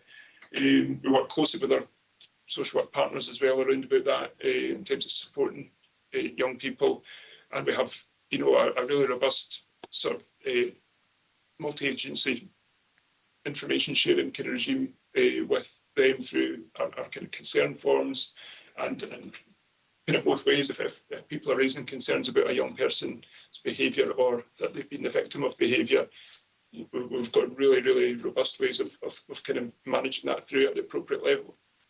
I think the Do the Right Thing programme is going to be really worthwhile when we start using it in this area. Something that's very topical just now is that positive masculinity, a lot of negative role models for young men in particular and boys through social media and how they treat or perceive women and females. And you'll probably have seen in the media over recent weeks, because of programmes on television, etc., that's becoming a real talking point. So our own Chief Constable's actually been briefed on the work that we're doing here in Dumfries and Galloway, and it's been seen as very, very positive around about that, because we're taking a proactive approach to it, and it's trying to challenge that narrative that some people are getting through social media. So it's difficult. It's difficult because they're walking about with phones 24 hours a day. They've got that's been fed to them. We just have to try and combat that and try and give an alternative way of thinking, and hope that lands with young people appropriately. But I'm really confident with the really established processes that we've got, not through just policing, but through that multi-agency partnership. We've got the kind of MASH and works out headquarters and they coordinate all of that work. So that helped answer your question there. Thank you. No, thank you very much for that, Alison. Thanks very much, Chief Inspector Carlin. So I'm just going to put it into context. I've seen reports for like 3 to 5 minutes. It's going to be over that. So that's because of the gap, obviously, and obviously the intro, the high level intro. I didn't quality answers. I didn't know whether when you said the quality of the answers meant that I should be getting less questions or more, but What I was trying to indicate was that quite often we'll start a report like that, you get a couple of questions and all eyes are dead. But due to the answers, are getting it stimulated an awful lot of interest. So I suppose as you will see from me going forward, I will give you as much information as I can. I'll give you as much context as I can. My purpose here is very much, I want to give you the reassurance that I'm addressing the issues that's important to you, important to the community. So another question, please. Oh, go ahead. A very important person. Councillor Karen Critters. Apologies, Chair, for coming in late there. It was just, I mean, obviously this is really interesting reading, so it is in the categories that are broken down, and it gives us a good indication of where police time is spent. But one of the things that I'd like to know is what kind of percentage of time is spent on mental health, and is that increasing? And how is that being like combated? Are you working in partnership? Just out of interest. There's nothing broken down there, but just out of interest. No, thanks, Councillor Crullers. I thought I was just about to get out of my chair there, but rather than tie myself to a number, because I wouldn't be able to give you the absolute number in Dumfries and Galloway, but I think Councillor Marshall, I think, had quoted a figure earlier on. It was in the media that we're spending 40% of our time nationally on mental health, and to be honest, that probably feels about right from my own experience as an operational police officer and as a commander. To the demand that then places on police time is significant, because for very obvious reasons it's not these are not incidents that are concluded swiftly. Often we do rely heavily on partners in NHS quite obviously for that, and it's something that locally we've got very good partnerships. We do, and that's not without its challenges, but I think as a single local authority, a single policing area and a single NHS board, that aids us probably more significantly than it does in other parts of Scotland, where there's kind of multiple kind of stakeholders, if you like. So we've got various kind of Police Scotland-led initiatives to try and improve the relationship and the allocation, if you like, of those type of calls to the most appropriate partner. But when calls come into policing, they're kind of triaged against a kind of threat, risk and harm matrix. And quite often, you can imagine, without speaking about individual circumstances, the nature of those calls can often be immediate kind of risk to life. And so irrespective, even if an ambulance, for example, was dispatched to, the police will often be tasked to go as well. And you know, once we're involved in an incident, we need to see it through to conclusion. So I think those type of incidents will always come our way. The ones that I would like to try, and I'm sure I speak for probably the wider policing family, is the more routine kind of mental health calls that people that need support. They're phoning the police as the first port of call, as opposed to maybe phoning a medical or a mental health practitioner, for example, or a substance misuse counsellor. And it's probably just trying to change that narrative, that the public, when they call the most appropriate service, but we are the service of last resort, as is often said, and consequently we get a very, very large proportion of calls. And it would probably be remiss of me to try and comment on how many the NHS get, because I'm sure they also get a lot, but that 40% figure probably feels about right. And you know, in time of challenge and resources, etc., we obviously want to try and reduce that and the time spent at hospital with people when officers are then not out in their communities dealing with other matters, and that's a whole separate issue as well, about the capacity of our colleagues in health. But I can only probably give you assurance that is a very topical and a very live piece of work that's ongoing, and probably has to be done from the top down, as opposed to, you know, just what we can influence very, very locally. No, I appreciate that, and perhaps I should have come in first of all and said, obviously, I do work in mental health, so I am very aware of the challenges that youth face, that other services do face. But I do think it's probably worth, definitely a discussion at a higher level, because I think that it does take up a lot of police time, which, when you're looking at the stats that you are dealing with, you know, you just wonder if there should be a different way of maybe having a certain, like maybe a multidisciplinary team working with mental health to allow officers to deal with like all the things that's in the report. But no, I appreciate that. Thank you. Thank you. These things are certainly topical at the Public Protection Committee and other such forums aligned to that. But we're feeding into that in a bigger picture as to what it looks like in Dumfries and Galloway, just to try and obviously make it as, you know, streamlined as we can here, but accepting that we'll always have a certain amount of demand in that space. No, thanks so much. I was aware that was a rhetorical question, but we will come back to that particular subject matter at a different time. Certainly not here, because the one part, so I'm not looking at any comments here, but the one point you did miss out there in particular, the agencies that you deal with, Immigration Joint Board was the mention there. The other decision maker when it comes to influence either the council, not influence, they give clear direction, they give clear instruction, or NHS in regards to how it should work. But we've talked about many times at Immigration Joint Board, so whether it's police, Scottish Ambulance Service, NHS, the council, or that is a massive issue. So that's got to be, I think, a single subject matter. Yes, so it's at some point back for this. Yeah. Then we'll give you in charge of interest in that too. Excellent. Well, I can't thank you enough for coming today. It's really welcome and excellent to get that chance to spend the time with you as well. So members, as far as the decision, we've been asked to scrutinise, and I'll go back to the comments I made earlier, as you've been extended, that's a good hour and 10 minutes. That shouldn't have been done in 5 minutes, so we have done that. We've completed our action, and that's what we've been asked to do today. Thanks very much. Thank you very much. Thank you. You'll move on to the next agenda item. We did have to take a number of points on that. So I should ask that for Mr. So what I'm going to do is capture that. We'll reflect it in the minute.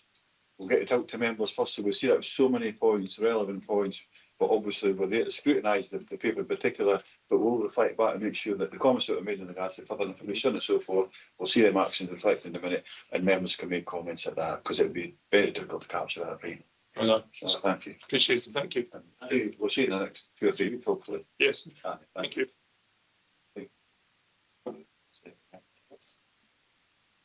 Get that there. Thank you. Number 5, and what we got then? So, our second report today is a 6-month report, Scottish Fire and Rescue Service. As usual, this report contains a lot of good information at an area level. So, thank you for this. Oh, sorry, from the table. Sorry for this. Thank you very much. Overall, this is a broadly positive report with incidents within our area, mostly in the region. Station Commander call in the building to answer any members' questions or address any members' comments. Members have been previously concerned about appliance availability across Annandale and Eskdale. I recall there being a persistently lower availability at Gretna Station over a number of years. I note that on page 58, we are now receiving this level of information by station, but rather than it has been booked in the Annandale and Eskdale improvement. Colin, just for yourself, I wonder if you could tell us how things progressed at Gretna in terms of the plants availability. There will be many other questions here further. We don't have to keep on it on board there. And any other individual stations being served. That's just one for myself to get things moving. But if you want to speak to the report at all, I'll just ask the questions up to you. I'll leave that in your hand. Thanks, Chair. Hopefully we'll have a chance to read through the report. There's no amendments to the report. Some questions. Let's just do that. Thank you, Colin. In regards to Gretna, the station there, I've been out in the communities, been working really hard, and recruitment wise, I'm getting 2 new recruits in just prior to November 2024. And we pushing through the personal task management course and the BA course. So they are now on the run and counting towards the figures, and they've been a great asset to the availability station and individuals concerned. They're excellent individuals fitting well with the station. We're obviously still recruiting in that area. We have 9 on Gretna just now. 3 are in the development phase, which is in the first 3 years. So the recruitment's still spinning around. And it's the same at all stations on Eskdale. I can run down the figures for the stations if you like. 15 at Annan. Of those 15, 5 are in development. We have 2 which are in prep, which is the pre-recruitment engagement programme. I've always got to remember that one. It's quite a complicated one. Which means individuals that are interested in coming into the station, they can come in and they can work with the crews on the drill nights and get to know if it's for them. The station can we get to know if it's for us as well, if they're going to actually fit in with the team, etc. So there's 2 prep just now at Annan, 15, and we've got like about 5 development, so they will soon be over 50% in development. So it shows you the turnaround we've got just now in the stations for a lot of people retiring and leaving the service. Langham, we have 13, so we're at full establishment at Langham, but we're still looking to see if we can get anybody else in. We always look to above establishment figures for that we can bounce. If people do leave, we've got that, then I'm filling that gap. All the development firefighters, the last development firefighter passed just in March there. So just best get it past in March, I should say. Lockerbie, we've got 13, 4 of those are development firefighters, and we've got another one on the prep scheme. And Moffat, we got 12 firefighters, 3 in development, and again, on tube personnel. Thanks so much, Colin. I'm just wondering if Annalise and Esther want to make any comments first because of the additional question. Subject to that, we've got Councillor Driver and Mayor in the room and Councillor Crowther's online. We'll kick off after that. Thanks for the update on the Gretna, because that was one of the questions I asked the last time we covered it. I didn't realise was a bit of an issue. I'm glad that in Langham we've got a full complement, albeit, and we're still looking for some more. I'm really pleased to hear that from the 2 particular areas in our ward. With regards to full training, and you said it was the first part was 3 years, did you say? Yes, 3 years development. And it's obviously these guys are retained firefighters. How long do you think before they're ready to actually fight a fire? And I realise that fighting fires is actually a lot less what you used to do. It's more about road traffic collisions, you know, flooding, you know, heavy animal things are. So how long are they trained before they're actually ready to actually do some work? That's good. Thanks for that good question, Councillor. When a trainee come into the service, they will go on what they call a task and task management course, which is probably a long way says an induction course, if you like, and that's a 2-week course, a wee stage at the Operational Development Centre in Dumfries, the training centre there. After that, they can go on the run. They can go instance, but there will be, we call a runner, going to get equipment, etc. Can't be a VA at that stage either, and they won't count those availability figures when they're going to mobilise the flags. It won't show as available if they are the 4th or 5th person. So beyond that, they will go as an extra person to help out at the instance. So they won't place in that position. When they then go on their breathing apparatus course, that's another 2-week course, and it's quite an intensive course. When they return from that course, that then they're deemed to be a development firefighter rather than a trainee. And they've all counted against availability figures. They've all attained RTCs, all the instances you mentioned there, and breathing apparatus jobs as well. So they're all able to attend all instances after that. They'll obviously be training through the cycle, training through the 3-year cycle. They'll be learning. So there can't be 2 development firefighters in the back of their flags. There has to be a development firefighter and a competent firefighter. So if they go into, for example, a breathing apparatus job, that means there's always a competent firefighter there to support them. Okay, thanks. Can I just ask one more question on the report itself? And you obviously do quite a bit of training exercise as well from different organisations, and thankfully those organisations, what you do though, and Chapel Cross was one, and you've got Magnox. The only thing it's nuclear restoration services now rather than Magnox. No, it's not Magnox, sure. So it's good.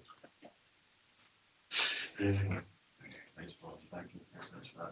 The 2 councillors came in. Councillor Marshall, you were making some comments on the quality of this report earlier. You want to expand on that in comparison to the police? No, really just to say that it is an excellent report, and hopefully the police can replicate that. And I think, it gives us the stats broken down across the region. It's regional report, but then it gives it by each one. It's really helpful and gives us a chance to analyse a lot of cases. I just like the fact that this report is interesting to read, and also not only kind of identifies areas maybe need more work, but also all the good things that the fire and rescue doing across the region. So I think it is really good, and it's very informative. And as I say, it gives reassurance. Probably we need more reassurance from the police at the moment. And with the fire service, we almost can rely on the service that it's always there, and it's needed. It's always there, but it's all the great work they do in the community, and that's something that it's good to see across the region that engagement is going on. So I just think it's a good way to present a report, because if you present a report like the police did, it's just full stats and hardly any narrative. I think that narrative adds to that and actually expands on what the messages are need to be conveyed. Because what I will say is what is changing, obviously. We are going to a national report, which I've not had eyes on yet, only heard about it.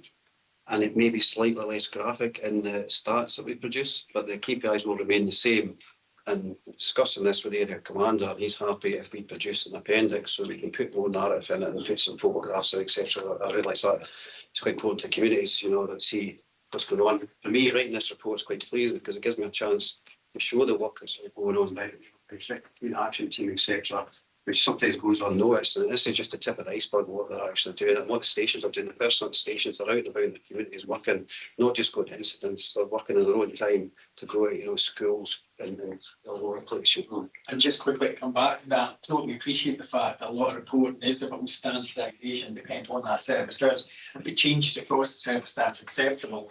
I think what I was trying to convey to the Police Scotland was exactly what you're saying, is that maybe the report will change, the stats part of that, but there's other ways around the way with an appendix. And I would hope the police would also do that, because I think whilst this is a standardised report that you're allowed at the moment, it would be supplemented by an appendix if you just had figures. And I think that's the way the police should go. So, I'm just always surprised the police say they have to go back and check, but I think there's ways around about it through an additional appendix.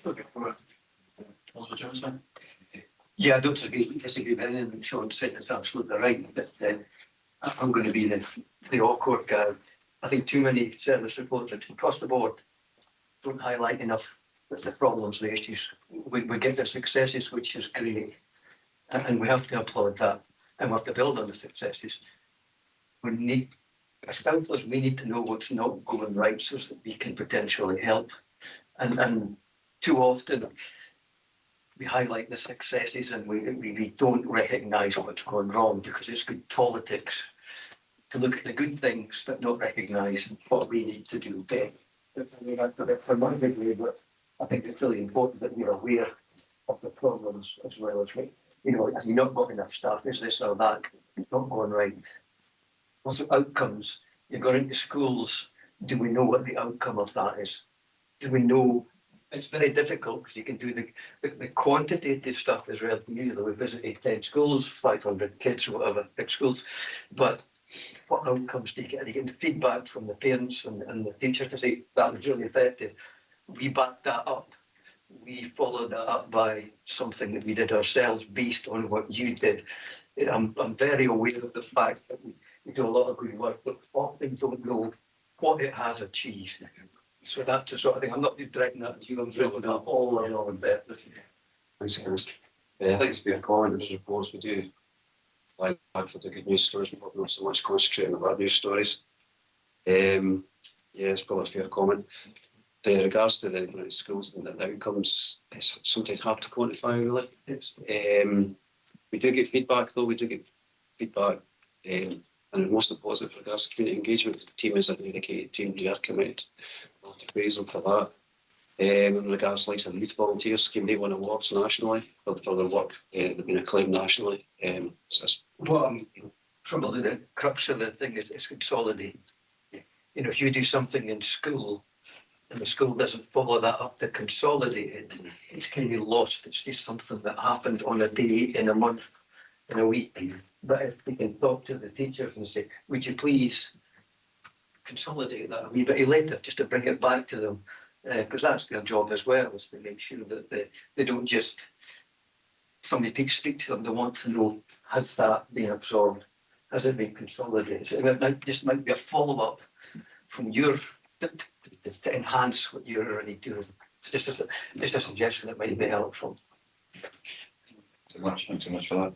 Councillor Marshall, not back in. Yeah, it's just on the point of really just to give reassurance to Councillor Jemison that I think that the additional appendix asked for in the police, and hopefully in Five West, when they comment, they also identify issues or areas of concern.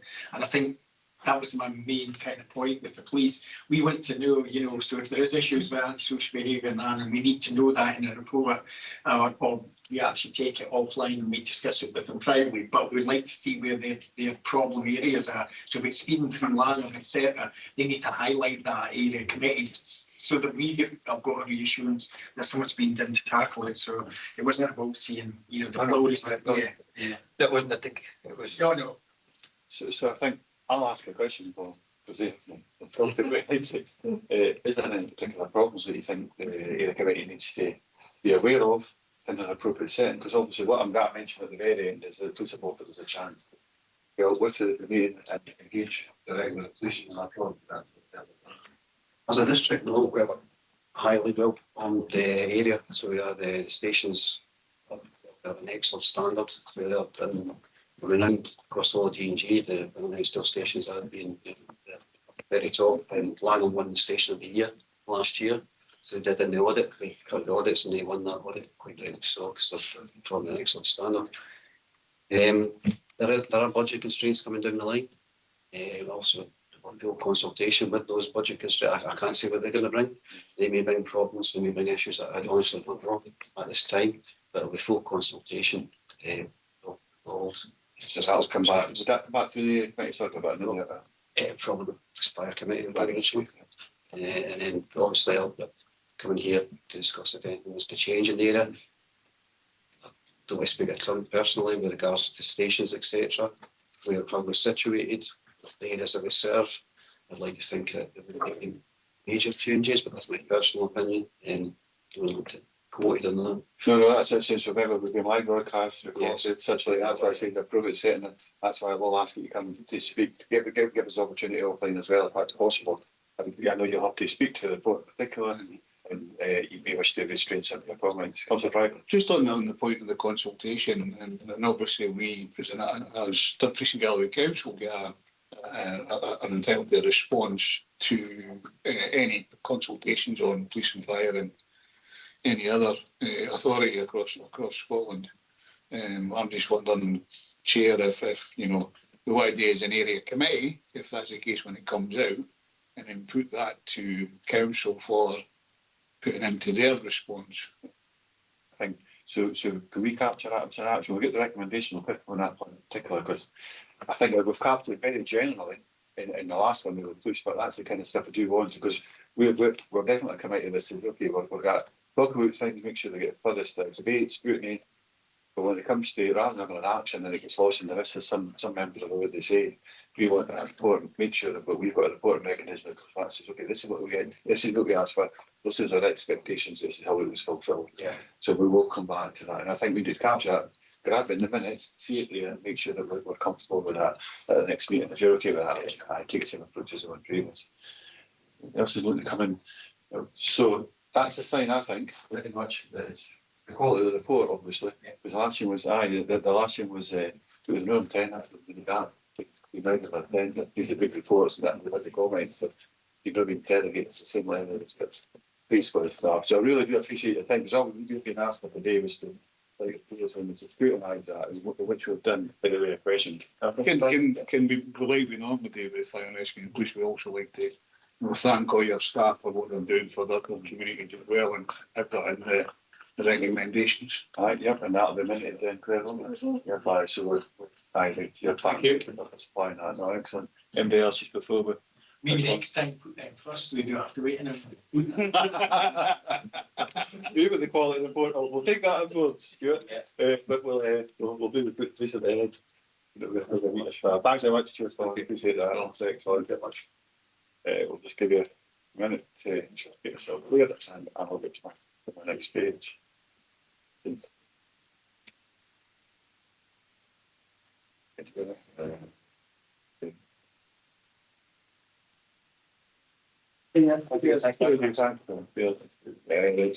we want the council performance reports. We have a 6-month assessment economy and environment service plan for 2024. That's item number 6 for that for assurance members.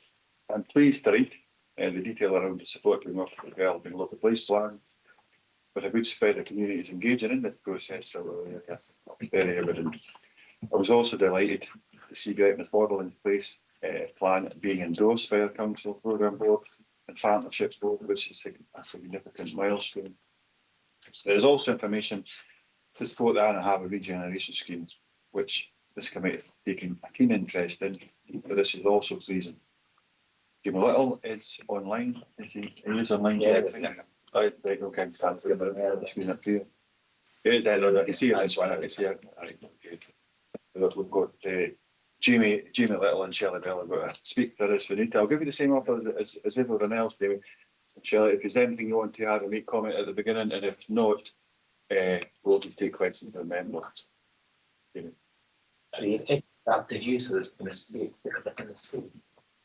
Thanks, Chair. No, nothing further from me to add to the report. I'll pass to Shelley to see if she's anything to add, though. No, I don't have anything to add to the report, Chair. Thank you. Thank you very much, Shelley. Yeah, I've got a little bit of members. Thanks, Chair. Page 70, page 76, strategic housing investment plan, delivering high quality new affordable housing to address unmet needs to continue quality transformation. And then can I link that across to page 77 and the second one down, Northern Farm Island.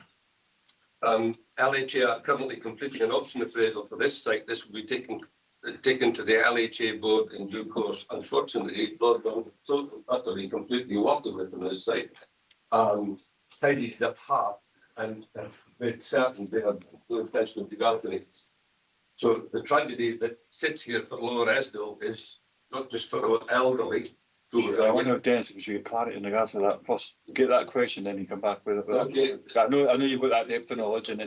Definitely. Aye, so I think we'll look for, in particular, clarity in regards to it's been stopped, mothballed, finished. The Murtham site in Langham, and then Dennis has obviously got clear strong frustrations around that. Is that yourself, Shelley, or Jamie? Myself. Thanks, I Chair. thought, I'll tell you what it is, I'm getting confused. I can see, and I'll just watch Stuart's screen. I can just see Shelley at the moment. Jamie.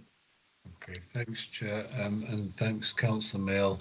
As previously reported, there's been significant issues with the Lobban Housing Association's development programme, and without repeating myself, and members are fully aware of this, we are working very closely with Lobban to try and ensure that they're able to still deliver homes at the Martham Farm site.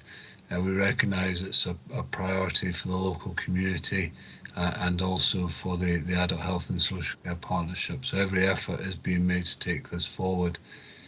Similar to the Selkirk Road site in Moffat, that has been impacted by the issues that Lobban Housing Association are experiencing. However, there has been no decision to formally walk away from the site at Martham Farm. And Lobban have invested significant resources into that site to date, so are obviously keen to try and ensure that they can take something forward.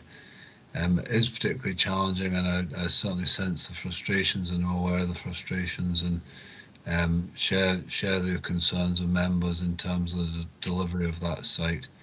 But for awareness, we are also bolstering our relationships with the Adult Health and Social Care Partnership about ensuring that we're delivering the right homes in the right places across the whole region, with obviously a particular focus on Martham Farm. I do appreciate that doesn't give members the comfort that they will be looking for in terms of a response, but it does very much remain a priority for the council. Thanks very much, Jamie. Dennis? Well, my information is totally different. It has been reported in the local press 2 or 3 weeks ago that Lobban now have no intention whatever of developing the site. And we also have Wheatley Homes saying for the south of or the southern part of Annandale of Eskdale that they have no intention either. We have something like over 200 sites in Langham and Canterbury that can be developed. And we've got young people that are leaving and going to Carlisle to live because they can't get housing. We've got disabled people moving to Gretna because they can't get housing. And yet we keep hearing these stories that things are progressing and looking forward. But the information we have been given is neither of the major players are prepared to do anything in Langham or Canterbury. And I mean, that's what they have said. That's what the chief executive said. Actually, I have a meeting with Wheatley South on Friday after the front page of last week's paper was saying there will be no development in Eskdale from them. And so we have a community that is basically dying desperately in need for 30 to 40 houses at least, and it's dying. Yeah, I wonder if I can maybe pick that up personally along with Jamie, and before I bring it in, Archie, it's because one of my roles as chair of the Strategic Housing Forum. My question, Jamie, was going to be in the local housing strategy. How would that help deliver projects like this potentially? But we'll come to that. But so historically, this issues came up for yourself before, quite rightly so, and we had a direct meeting with the chief executive of the Lobban Housing Association. They organised that. I thought it was made quite clear to us. They won't get into the content of that meeting right now. I thought it was made quite clear to us in regards to the status of that particular site and how it was moving forward. Again, my understanding is that if it's in the Strategic Housing Investment Plan, it's in there for the 5 years. So not only is the council committed to that, so is potentially Scottish Government. But there's so many things indicating within the report that's still on the table. So I'm very concerned that you've gotten that type of response from your chief executive. So I think if you can leave that with myself, in particular that point, I'll get that definitely clarified with the support of Jamie, if you don't mind, Dennis. And then obviously, if you're right, I'll have to come back to the final point is that there was supposed to be the way to get the water into the site was supposed to go over Skipper's Bridge. Yeah. That project has been totally scrapped. So we'll pick up points offline in regards to that. I'll come back to you because number of such that. Is it on the same point? Just a point of clarification, if you will. Well, I'll tell you, it's just because Archie's an Eskdale member. If it was different, I was going to talk on a different point. Right, thank you. Sure. Just a point of clarification, because obviously Dennis has given us some information to see you can take online, but because we've got the officers here, Mr. Little, I'm just wondering, the information that is presented in the report, is that the most up-to-date information that you have, Jamie? I'm sure. Yeah, thanks, Councillor Marshall. So the information, we seek updates on all the strategic housing investment plan projects on a monthly basis. We seek them from all our registered social landlord developers. Those come in on the 1st of every month. And this update is from that particular update received from Lawburn Housing Association. The information, obviously, the chair has covered the points that Councillor Mills made. We will work together to ensure that any messaging is absolutely clear around the Merton Farm site. But I can confirm that I've not been advised that Lawburn are walking away from this site at any point. Thanks. Thank you, Jamie. Thanks, Sean, for that question. Councillor Driver, Archie. Yeah, I mean, before I get on to my question, I totally agree with Dennis that the information I'm receiving is very similar to what he is, but it'd be good to get that clarity. I want to come on to item 4.5.2 with local place plans, and there was 10 there, but I don't see Solway Coast local place plan, Shelley, in this, and they have had responses to surveys, etc., for the Gretna, Springfield, Gretna Green and Rig area. I'm just wondering if there's a reason for that. I wasn't aware of a Solway Coast local place plan being developed. They've not approached me. Certainly, I mean, we've obviously, as part of the Borderlands place plan, we've worked closely with Gretna Green, Springfield and Rig to develop their plan. The requirements for the local place plan is that they must have a constituted body that puts in the expression of interest, and there wasn't one received for that area as far as I'm aware, and the expressions of interest is now closed. Okay. Thank you. Okay, that's fine. All right, got clarification. Councillor Marshall again. Sure. Yeah, I've just got an issue on 4.5.7. I don't know if there's anything from the access team here. It's just in relation to, we're coming up to the cutting season again for Core Pass. Accepting the report that there's only certain kind of high demand routes that are cut. So I've got a couple of asks. First one is that potentially if we can have a list of the Annandale and Eskdale Core Pass that are part of the cutting programme. And the second thing is to seek reassurance for the last 2 years.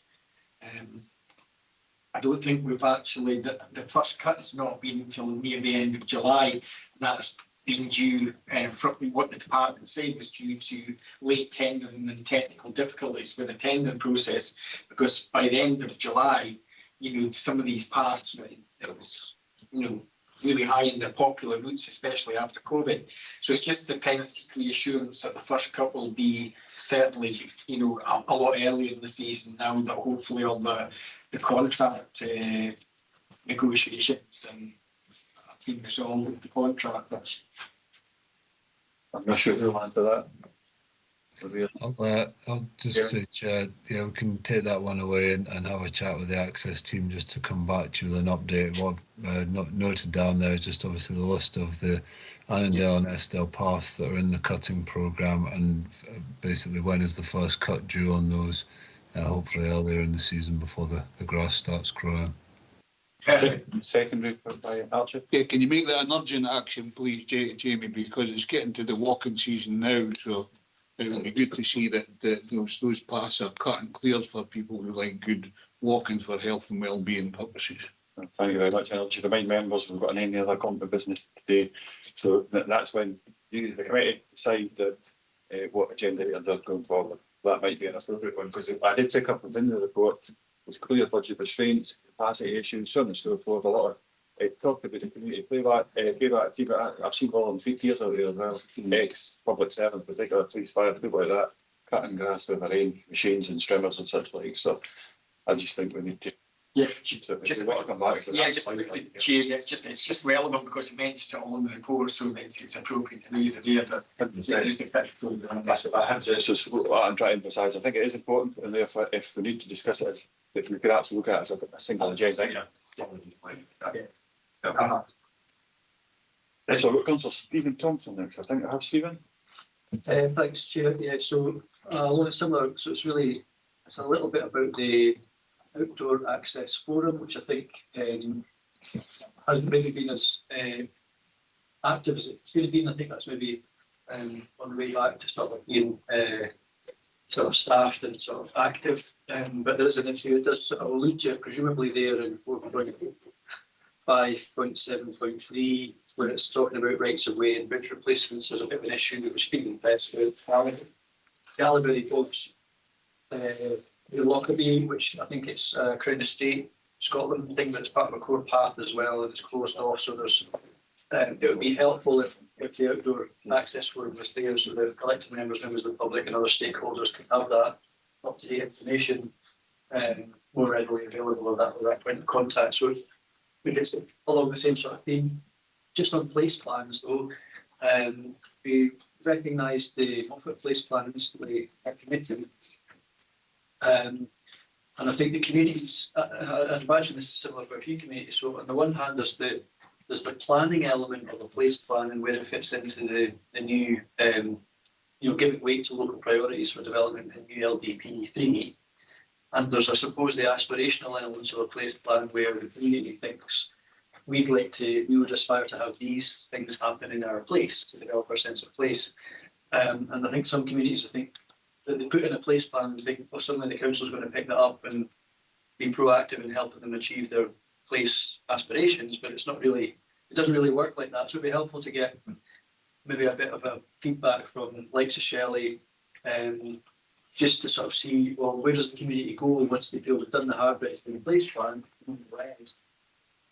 But now we're wondering, is the council meant to help us take any of the rest of this forward? But actually it serves a planning purpose rather than a development purpose. So I don't know if that could be addressed, please. Yeah, Jamie or Shelley? Yeah, that's me. So yes, you're absolutely right. There is sort of two elements of a local place plan. There's the planning element that's looking at development sites, and then there's the aspirational element of a place plan. And we're very clear with communities when we're talking to them. It shouldn't be a wish list. It's not for the council to fix everything that they want. But again, it is about working with them to develop projects. Now, obviously, funding is a particular issue regarding the development of some of these projects. Now, we do know that we have another year of UK SPF funding, but we don't know what the allocation is yet.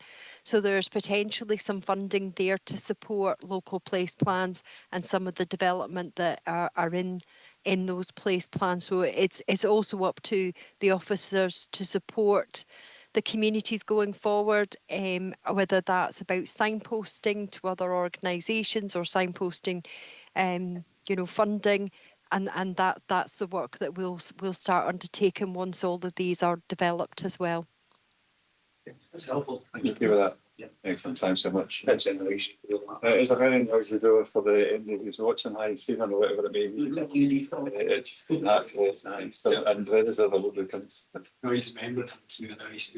So, Shelley, I've got a quick one for yourself. So I'm conscious, but before I ask you the question, I'm conscious that Councillor Jimieson's here. So I'm looking for a very, very simple answer, really. But we have a business in the industry side at the top end of Annan, and it looks like, by the face of it, it's like it's progressing in a positive manner. Just to get an assurance in regards to that, which is obviously part of the Borderlands project. Is that correct? So, yes, the update on that one is that there is the owner is agreed to meet with us. So I think that will be taken forward. There's still early discussions in regard to that site. Excellent. That's enough for me, isn't it? Is that enough for other members, Sean? It was just really in the report. It suggests that there's been a revised evaluation. So you'll be going with that additional information, I take it? Yes. Right. Thank you. Councillor Mains, Yeah, Chair, it's really just an update on something that is happening that I think there will be big news for Annandale and Eskdale. And that is at Irvine House, just 3 miles south of Langham's, there is a new holiday village going in place. If it will be put in place by the local estate, it will be 150 chalets, and I think it will have a complete knock-on effect for the whole area. Just to advise people that's happening, and then obviously the council's going to take involved to work with them to develop perhaps develop the walks and everything else and get the communities up to speed ready for this happening. I suppose I appreciate that update, Dennis. I wonder, Shelley, there's 2 points I've got to make. Shelley, if you get any comments in regards to that, but I'm not aware of that particular site, but there's probably got to be a plan application come forward to do sit in the plan application committee. So if that, I wouldn't want to be seen to be predetermined in this meeting. So the probe is to be on site in 2026. So excellent. So thank you for that. Shelley, you aware of that one at all? Yes, I am. I had a meeting with the Langham local police team last week, and it was raised there. So again, it's about including that in their local police plan, to make sure that that there's things that we can support them with and that. But obviously, we wouldn't be able to do anything until planning was approved, Thank you. or not planning approved or not, should I say? Yeah, excellent. So members, I don't see anybody coming in with anything else, but the recommendations are quite clear, and I think we're carrying them out. If you consider in specific any actions, we'll capture that again within minutes so we can reflect them, get them agreed, and we'll make sure we've got a process in place at local level. Just to thank yourself with Jamie and Shelley for your attendance today. Your help support of this report has been excellent. Thank you. Thanks for the both. So we will pick up Dennis on your point as we go forward. Yeah. So, and we'll make sure that's addressed in the proper manner. So, members, I'm sure I think it was 7 covered. So, next item is the Facilities Waste and Neighbourhood Services Plan 2025. The report covers several topics and highlights 4 projects that are not on target but within the acceptable limits. I'm pleased to read about the work progressing in relation to inclusive play projects across the area with Eastricks. I'm sure Councillor Marshall and Rudy and Jameson have comments in regards to that too. Eastricks having just opened, getting prepared for the opening this weekend. These openings build a significant workload across the area over a number of years, and I would like to thank all involved and support them in enabling communities to achieve these projects. And beyond that, the trust and organisations that are behind that as well, in both Eastern and beyond. I would be pleased if officers could provide some further information in relation to 4.5.10 and how the implementation of the garden waste collection scheme has performed in Annandale and Eskdale since it went live on the 1st of March 2025. But before we come in on that, I suppose I'll give you the chance to either speak to the report or it would be straight to question. Thank you very much and good afternoon, members. I have a couple of updates for you for the report. The first one, 4.5.4, regarding the curbside battery scheme. I can advise that since this started in September, 4.16 tonnes of batteries have been removed from the general waste scheme under this project. Which is a fair old pile of batteries, as I'm sure you'll agree. This has also resulted in 40% reduction in activations at the MBT plant. So an activation occurs where an item like a battery overheats and causes a small explosion or even a fire. And a hot spot is created and has to be attended to. So that's a big reduction and improves the safety of the MBT scheme as well. So that's been quite successful. My second update was in relation to the point that you made about the garden waste scheme. And it's just to tell you that since that scheme has started, 4,000 properties have registered for the scheme, and particularly in Annandale and Eskdale, that can be broken down for Annandale East and Eskdale, 250 properties, Annandale North, 409 properties, and Annandale South, 383 properties. And I'm happy to take any further questions. My colleague Jennifer Scott is also on the call to answer any questions regarding free school meal provision. Thanks so much, Nicola. I suppose we'll bring elected members in. If you have an MBT there, if there's a general member of the public watching this, what would that mean for them? What would that, I don't know what it is. You're testing me now. That is what we used to refer to as the Eco-Deco plant at Locher Moss in Dumfries, which is where the majority of the region's waste is taken to. and processed, dried out, etc. So it's in this drying out process that these activations can occur, and it obviously is a safety concern. Thank you very much for that. I thought that it's like a waste processing space, isn't it? Yes. Mhm. Thank you. Also, Marshall, Sean, thank you. Yeah, really good to kind of build on your comments, Chair, as a member for Annandale. So it's just in relation to Eastrig's all-inclusive play park, and probably someone from the other one what maybe mentioned about food progress and Greta one. But I really just want to kind of place some thanks to the council. I think it's a perfect example of where the council works with community organisations to deliver projects. And I think, without the council, the likes of, Nicola and her team, procurement and the ward officers, a lot of these will come to reality. I did say that at the official opening ceremony at Eastrig's last Friday, but I think it is appreciated and making a real difference. So I know council gets criticised for a lot of things. This is a perfect example of how working with the community we get to deliver things that make a significant change in the community. Thanks so much, Sean. So I suppose she'll be home and it'll get recorded in a minute as we go forward, but public side seems to do something. Thank you. Right. Yeah, and again, I would echo what Councillor Marshall actually said. The work that's been done in Gretna with the local group, the wards and Nicola and our team has been, exemplary in getting that to the position that it's actually in for opening this weekend. There's one bit of piece of equipment that's still going to come in, but that's all in hand. But I'd just like to put in place my thanks to the local communities, the ward officers and Nicola and our team for pushing that forward. Thank you. Thanks so much, Michael. We'll do that to make sure that's recorded. Councillor Thompson, Stephen? Yeah, thanks, Chair. There's a lot of echoing the other councillors. There's a lot of people going on in quite a lot of the community related developments, which is always positive, especially this time of year. But I think the bit that I was wanting to get a bit more information on was about missed bin collections.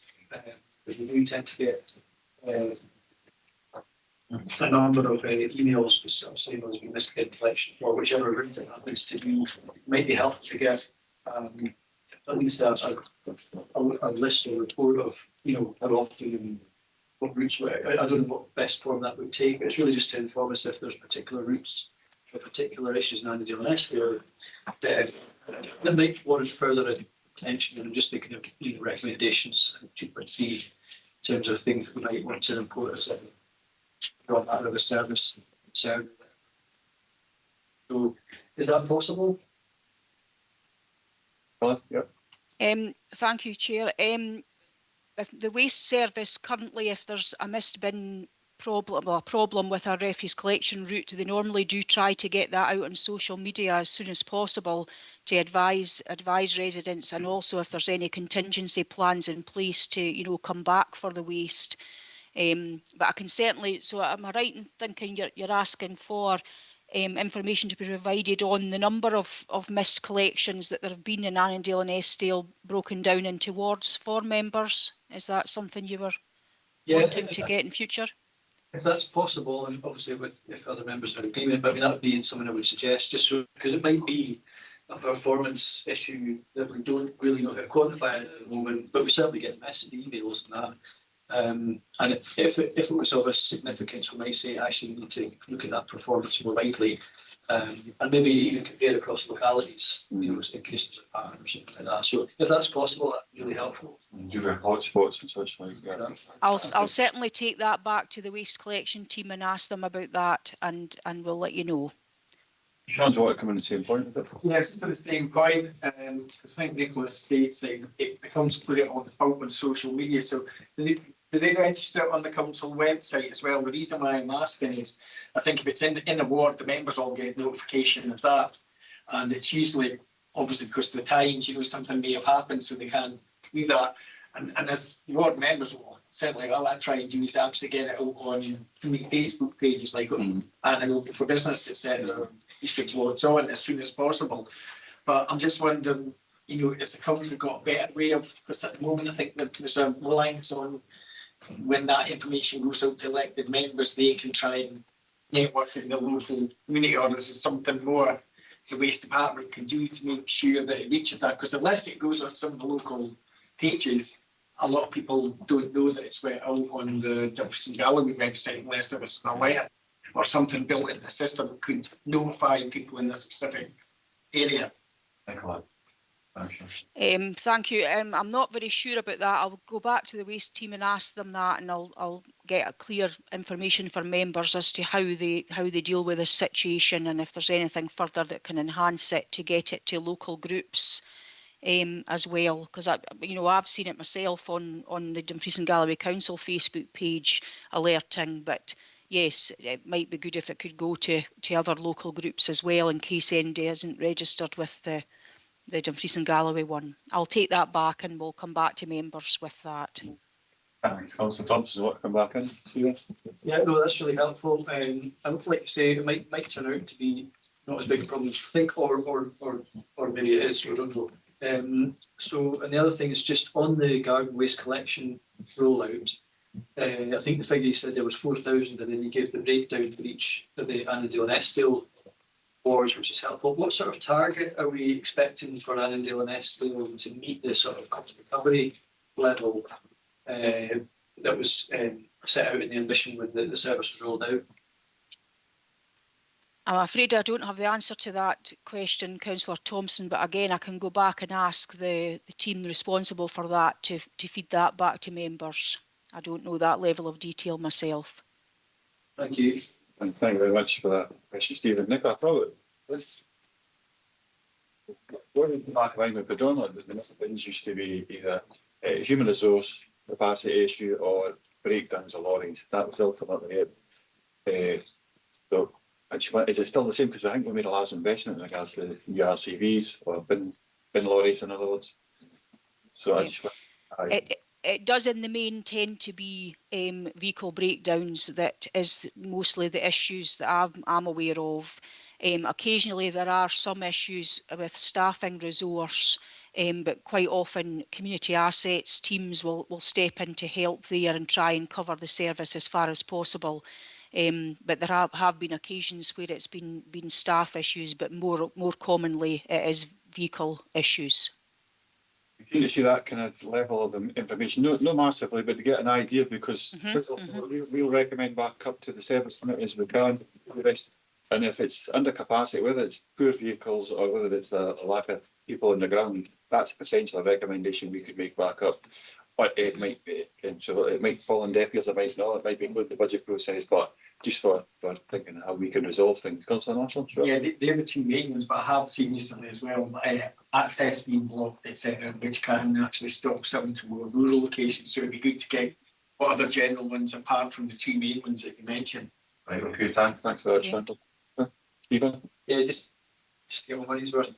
So obviously part of the budget is removal of bins from laybys, from the trunk roads in particular. And I know the A701 gets a bit of bother. We're still the litter authority until we manage to get our voice heard at a national level to change that, but like the A9.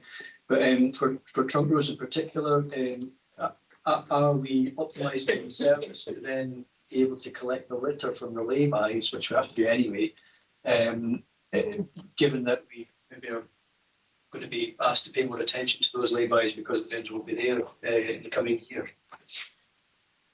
Yes, and I can advise that we've actually started the removal of the lay-by bins just this week.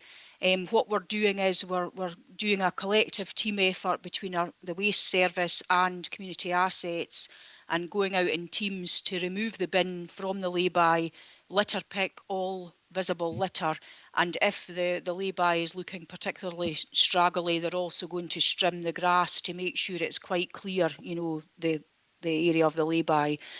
So we're targeting that over the coming weeks with a hope to have the majority of that work done before Easter weekend.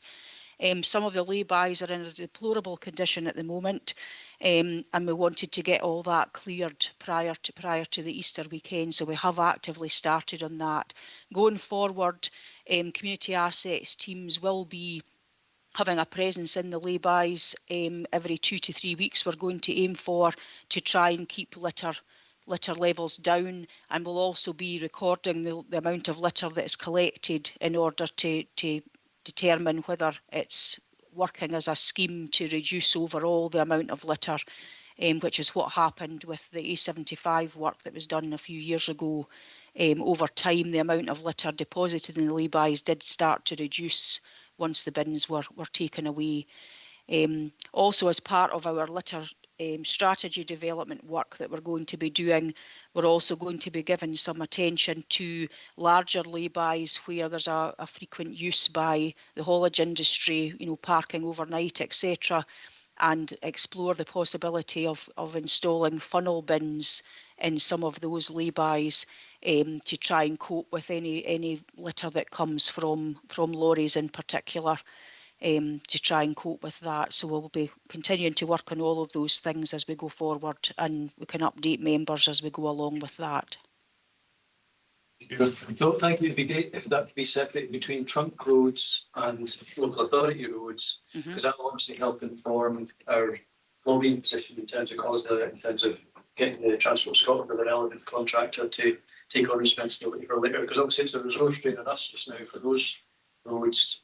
So it'd be good to see that argument getting supported by any of the data we managed to bring back. Yes, we'll do that. And in regards to the lobbying part, this week I've put out a request via Keep Scotland Beautiful to reach out to other local authorities to just sort of discuss that issue with them and find out their arrangements. And also have asked the question if they would be interested in having a joint lobbying position with us, because I think there'll be more strength in numbers if there's other authorities. We're maybe keen to take along the same line. We would all put in our separate lobby, but it might be something that would give a bit more weight to the argument if there was multiple authorities getting involved in that. So we'll obviously update members on that point as well as we go on. Great to hear. Thanks, Nicola. Thank you very much. Answers It might be an idea, Nicola, to contact APSI, because they've had several years of lobbying trying to get the trunk roads networks to take on litter on the trunk roads. But we as a local authority have a responsibility to get rid of litter. And the problem is the legislation needs to be changed first before that actually happens. And if you go in with the multiple local authorities, you've got a better chance of doing that. Thanks very much. Thanks, I think we have the recent authorities to do for all of those. Very excellent. I think so. Staff recommendations. Keep it going. I think we've considered to be considered. Members will be content with that. Yeah, you've got a number of actions which obviously we'll see in a minute. Thanks so much for your time. It was important. Did you say Jennifer? Yeah. I'm not just speaking to Jennifer, but thank you very much for a couple of days to help with that. Thank you. Thank you. Number 8. Members, okay, if we see that this stop to carry on. Okay, let's stop the break shortly.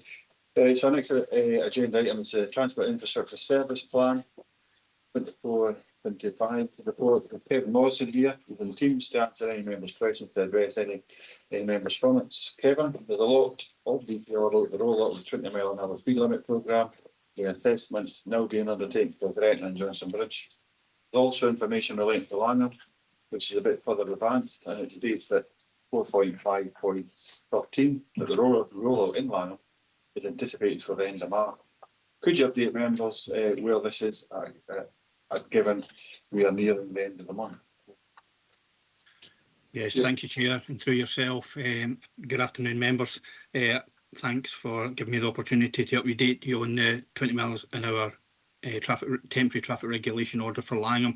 Spoke to colleagues in the road service earlier this morning, and they have confirmed that the order itself has been promoted and implemented in collaboration with Transport Scotland. So that includes the C7. I'm happy to and pleased to inform you of that. Thank you. Thanks, Kevin. Dennis, Councillor Mail. A7, Chair, not C5. A7. It was just to confirm that the Transport Scotland were doing the High Street last night, I think it's the night before, so it should be ready to run in the next couple of days. Excellent. We'll get notes as well for Kevin at 9. Councillor Rudy Richard. Yeah, thanks so much for this report and 20 mile an hour. Yeah, we've got a number of schemes ongoing, including some in Annandale South, such as Annan, Breakup and Rolleston. Is there any feedback on how these schemes are going and whether they meet their aspirations of reducing speeds in our local communities? And how will there be meetings in the near future with local councils to assess how the scheme's going? Because obviously these are subject to a temporary order for 18 months. Yes, as you say, councillor, any traffic regulation order for the promotion of any speed limits will be subject to temporary traffic regulations orders. In terms of the progression of these schemes, I'm aware that a new member of the team has recently been employed and will be taking up a position whereby they will work on these particular aspects in the road service. In terms of progression, it's something I'll probably have to speak to my colleague in the network strategy and road safety team and get a better feel for where they are in those terms for those particular locations. It's something I can take back to my colleague and ask for a more accurate update on those particular locations. Thank you. Yes, I mean, could I ask him if there's a possibility to meet local councillors as well to how the schemes are working when the officers in place? Certainly, I will take that back as well. I'll get both feedback, so I'll get an idea of the progress and I'll ask for him to engage with councillors and all stakeholders. Thank you. Thanks, Kevin. Councillor Thompson, Stephen? Yeah, no, it's a similar issue, but obviously we've got the page 101, the sort of council plan delivery target, which is by the way, but obviously 1st of April 2025 there'll be another tranche of 20 mile an hour to be done. Will they get delayed as a result of this? I mean, I can't see all of this being totally completed by March, but will there be delays to the start of next year's programme for Annandale and Eskdale? And then do you have details of what's going to be done first? Thanks for your question, councillor. I don't have the details of the schemes to be first, but in the report I did note that they were looking at Gretna, and they will take precedence, I believe, in terms of how this is going to progress and whether it will have an impact on next year. Like I did say, there was a new member of the team, and it is envisaged that this will be progressed as a matter of urgency, and I don't believe there will be any delay or any kind of issues with any progression for the remainder of next year's programme. Thank you. Thank you. Thanks very much. The only question I've got, Kevin, we don't see anybody else coming in, is elected members can get quite tetchy around about the 20 mile an hour signs in the year and the day. They kind of get a wee bit tetchy and a wee bit frustrated and a wee bit annoyed when their particular place isn't getting 20 mile an hour speed limit. They like it, but like you see, you felt like there's a list of priorities. I know this is Tony Toppin's subject matter in particular, so you're stepping in. So I'm recognising that too. But say so I'm not saying I've been lobbied or like that, but say I'll use my own settlement where I live. It's people class it as a village, but it's actually 18 houses. It's in real terms, a small Dublin group, stroke hamlet, Creeka. So I mean, to put a 20 mile an hour zone into a place like that, and so replicate that there anywhere across the precinct, Annandale and Eskdale we're talking about here. So going back to if elected members want to progress particular projects, 20 mile an hour schemes at a particular pace, how would they get help and support? How do they address that? So whether it's, I'm thinking in the smaller settlements, and after same point, Sean, bring in now if it is. Yeah, I know Sean's got something to add to that, Sean. it was just to provide information. I think I can remember when it was at community when we discussed this, and we actually had a list that we agreed, and I think it was the Lav settlements, and 15 or 16 of them, so that includes Lag and Beatrix and etc. And then it was forestry routes. It was communities that are affected by forest routes. So they had enough work for I think the next 3 or 4 years from that list. And then there was a priority for smaller communities, but were on busy routes. So there is some sort of criteria in place for that. But your question could be that your question is, how does smaller communities maybe are not in there? It's twofold. I remember that particular point. That's why I referred to how there's been a programme of work set out. We've agreed that but I'd say some elected members are getting touchy and irritated and such like. Is if there was a small, is there any route for them to expedite that? Is probably what I'm trying to achieve. And I'll let you answer that, Kevin, and I'll bring Dennis in after. Yeah, so no, thanks, councillors. And Councillor Marshall, you're quite correct. I think it was a committee whereby there was 9 towns that were identified initially to progress to 20 miles an hour, and subsequently, following the next committee, it was expanded to meet, I think, another 25. Obviously, in terms of CRESHA, there are criteria that you have to fulfil. It will look to measure the speeds of the roads, work out the 85th percentile speed of the road, and determine if it's valid for a 20 mile an hour to be installed on specific roads. That will be in conjunction with the police for obviously enforcement action. So in terms of how do we progress that, I certainly can take that back to Tony and he maybe give you a bit more definitive action as to if that's something that can be expedited. But I think bearing in mind that we have got a few schemes to progress in the larger settlements beforehand, I think it's only reasonable to say that it's likely to be a bit further down the line before we could ever get to look at that one. Thank you. I pretty much covered it. See the 85th percentile, is that below 24 mile an hour just for accuracy? Yeah. I understand, that's fine. And I don't need to go back to Tony with that one. Dennis? Yeah, it was the fact that there doesn't seem to be any way that something that becomes an emergency can be included. As Archie and I have had an awful lot of correspondence from Waterbeck and Eaglesfield about the sudden increase in heavy goods vehicles going through there up to 100 a day. And certainly asked for that to be considered for the 30 miles. We told that no, it would be 2 or 3 years or so far down the line, it couldn't be. So we don't seem to have any way of bringing something forward, but that to me is an emergency. So do you start with that in there, Dennis? Because so just that as an example, because that was one in Wapping, no my ward, a lot of times in my ward, so the members do get irritated. So there will be an avenue which members have to progress these type of, whether it's through the budget process or whether it's through reallocation, but whatever it may be. I know we've got capacity and everything else, but I wonder if you've not got that right now. I think the other committee really needs to hear if there is an option at a local level to progress a particular project, like the 20 mile an hour thing. How do we do that? And that's maybe something I'm looking to the Claire Roston here now, maybe for such, because it will be, whether it's through standing orders, whether it's through actual, when we get to any other company business, the business that we'll look at in years and months to go forward. So, but Kevin, just in the short term, you might or might not be able to answer some of that, and if no, we'll cover it in the other company business.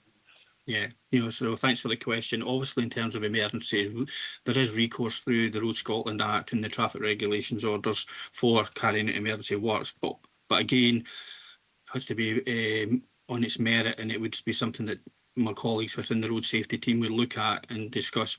Like I said, if there's emergencies, there is recourse for us to deal with it, albeit I think the difficulty in Andy, at least in the Eaglesfield, has been put forward because you've outlined quite clearly, okay, the 50% need to be below 24 mile an hour, then a 20 mile an hour speed limit is easily put into order. But when it's large vehicles travelling at 20 mile an hour, 25, whatever it is, even 25, 30 mile an hour down a long straight road, then it's to me that it makes it complex. It's not just about speed; it's about the type of vehicles. In particular, long straight roads. No, Eaglesfield, I'm thinking. Yeah. They're always explored locally. So, Kevin, yeah. So just to expand a little bit on that as well, obviously if they're large vehicles, they'll have a weight limit and actual loading. So there are, again, measures within the legislation to put weight limits on or temporary limits on to kind of measure and mitigate against those vehicle movements. Would have to be investigated fully, though.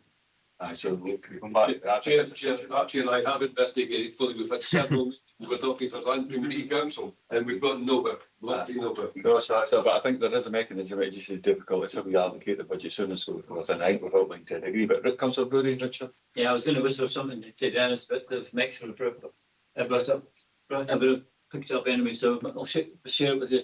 There's also an option which is to follow the border councils read and universal speed across our built-up communities, and it's perhaps that be an agenda for the new committee enabling customer services. Is it now? You're keen, right? It's hard to call, but maybe something to think about. It's Councillor McGregor wanting to lead the council first, so, and then if you've got any comments after that, Gail. Yeah, thanks. This 20 mile an hour scheme sits within my national portfolio as well, and I sit on the Road Safety Partnership nationally, and it's something that Government and Transport Scotland are very keen to roll out as quickly as possible. They didn't go as far as insisting that it was rolled out and putting it into legislation, because councils were quite happy to sort of roll it out as and when. But if there is a need for additional, the Road Safety Partnership are really keen to see that happen. And I know that there's a road safety fund that can be dipped into as well. So I think if there is an imperative in certain communities, and I'm looking at a reduced speed limit along with Stephen Thompson and other members around Echo Feckin as well because of the truck stop, then we maybe need to escalate those slightly quicker than is done at the moment. And there's certainly funding out there for it. That they're not expecting councils to carry the total financial burden of this. They just want it rolled out as quickly as possible. Thank you, excellent. Thanks for that, Gail, for that update. Kevin, have you got anything to add to that? If not, we'll move to the recommendation. No, it's just thanks for pointing that out, Councillor McGregor, and I'll certainly take that back to the appropriate team members and let them know of that available funding. Thank you. Right, just before, if it's okay, I'm just conscious that the Eskdale Area Committee had an item to do with bringing in a proposal that was out with the normal scheme, but it was to do with the quiet route. I think it was for Georgetown. So I'm just sort of wondering if that can jump the queue, as it were. Is there other mechanisms by which you can jump? So no, that's what I'm saying. I think that is Dennis and Archer are saying that they've come up against a brick wall. I'm saying absolutely like yourself. I think there is mechanisms, but Tony Toppin's really the person that needs to be here to talk to that fully, because Kevin's substituting today and Claire's listening to this. So when it comes to processes, and we'll capture that going forward. And I was in the similar meeting to what Councillor McGregor was in, and the historical role I was in Transport Scotland, were absolutely very much for making sure 20 million hours could be funded and rolled out.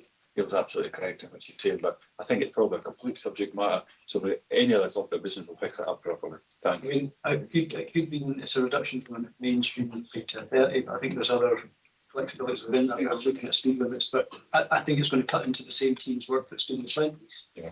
But I mean, obviously that's a constraint. I think it is, and I think what I'm hearing within the room and beyond the room is that any mechanisms that we can use to put these into place, if it's got to make it safer for the communities, we should just use them. That's it. Excellent. Thank you. No, thanks so much, Kevin. And members, so I would ask the 2.1 review, 2.2 consider and consider. One confident you've done that. Members want a break? Are we okay to keep carrying 12:52? For a break? Yeah. Aye, no problem. I'm keeping a break too. Whatever else suggestion. 15 minutes, okay? Yeah. Oh, we'll get back, get the book. So that's, we'll make it 10 past and 10 past. What is that? There is lunch upstairs. I'll better make it half an hour then. I'll better make it half an hour. It's good. I wasn't. There's lunch and then there's lunch. So we'll take that. We'll come back at 20 past one. Excellent. Thank you. See you then. That's good.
Thanks very much, members, for the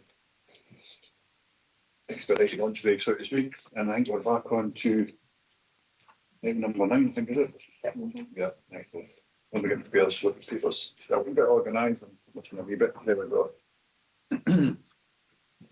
It's the final 6-month performance report, and it's from Thriving Communities. A lot of detail and local context contained within the report across, which is pleased to read. Members will be aware of the community council elections which took place on 3rd October last year. I'd like to thank council staff for supporting that election, the re-establishment process, and wish all 25 community councils across Annandale all the best. Please see it's on Teams to answer any members' questions or address members' comments. Lee, just before you do open up, any points you want to bring to our attention or speak to the report at all, if not, we'll go straight to questions. Thank you, Chair. Nothing further to add, so happy to take any questions members have. Thank you, thanks very much. I'll open up to members in the room. I get filled because of what you've done. Councillor Driver, Archie, thank you very much for that, Archie. Thanks, Chair, and thanks, Lee, for coming along. Now, nothing to do with the report, but maybe something that's missing, and I mentioned this last year as well. I mean, although I do my annual report on the armed forces, stuff that we do in the region, there's nothing in this part that says anything that's happening in Annandale and Eskdale. And I'm just wondering why that is. I mean, if you don't know now, I mean, obviously you can get back to these individually or whatever. Thanks, Archie. Please. Thanks, Chair. No, sorry, Councillor Driver, nothing I can offer you just now, but I'll happily go back through Harry as head of service and make sure we can get a summary to you of what you would consider, what would be considered appropriate, and take on board what you're saying for future reports. It might not just be for this area, maybe for the 4 areas as well. Noted, thank you. Any other like members, Councillor Brody? Yeah, page 107, 4.12. Number of visits to council operated museums. It indicates here that the Annandale Museum has been refurbished and it will be open for the 2025 opening season. And you confirm this, I've heard reports and that confirmed that the work is going to take longer than expected and may not open this year, but I'd be quite happy to have an update on that.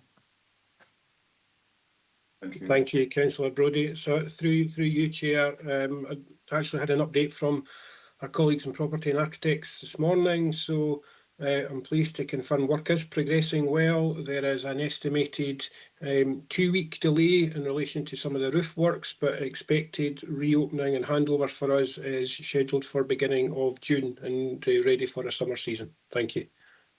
That's good, thank you. Excellent, members. I don't see anything else coming in for the moment. I think you should be getting the easy time of the week. This one. So we've got the recommendations and we're being asked to review and consider. And we're happy enough with that. Excellent, thanks. Thank you for your time, Lee. See you at the next one of appropriate one, I should say.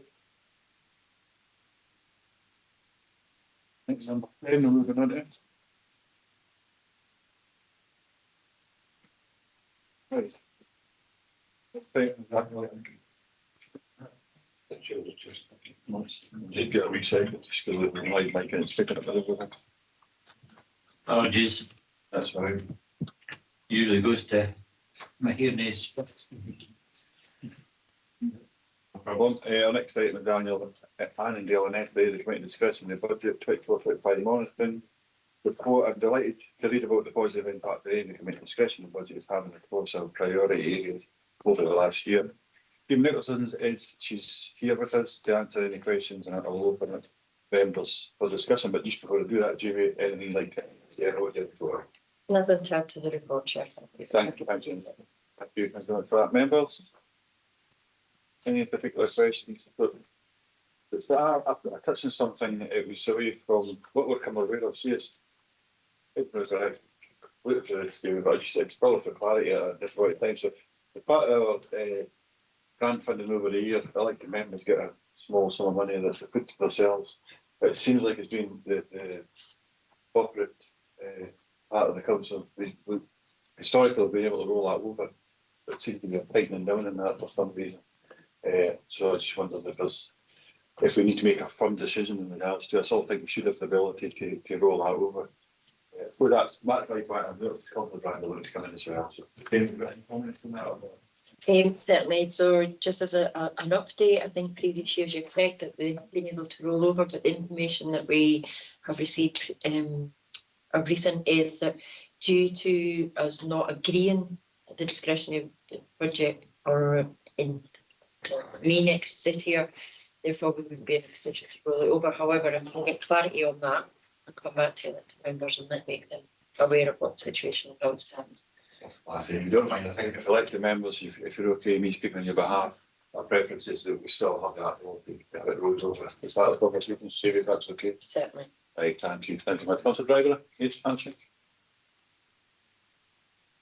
Yeah, thanks, Chair. And it's maybe not for this report, but for next year's report, Jamie. This year, of course, is the 80th anniversary for Victory in Europe and Victory in Japan.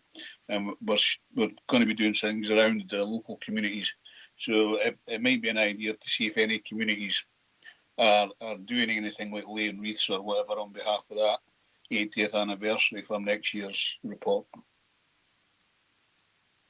Councillor Driver, thank you. Thank you. Thanks so much for that. I suppose if that's as an issue, Jimmy, you've arranged with it as well. But it's the late. I think members of this committee, like we have previously, with later thanks, like have got it for Jamie and the other ward managers involved in helping us with this and make sure that our decisions in regards to budget allocations, as in these grants in particular, are put into the right places to get the right outcomes. That recorded too. Thanks so much. Excellent. Members, item number 11. Thank you.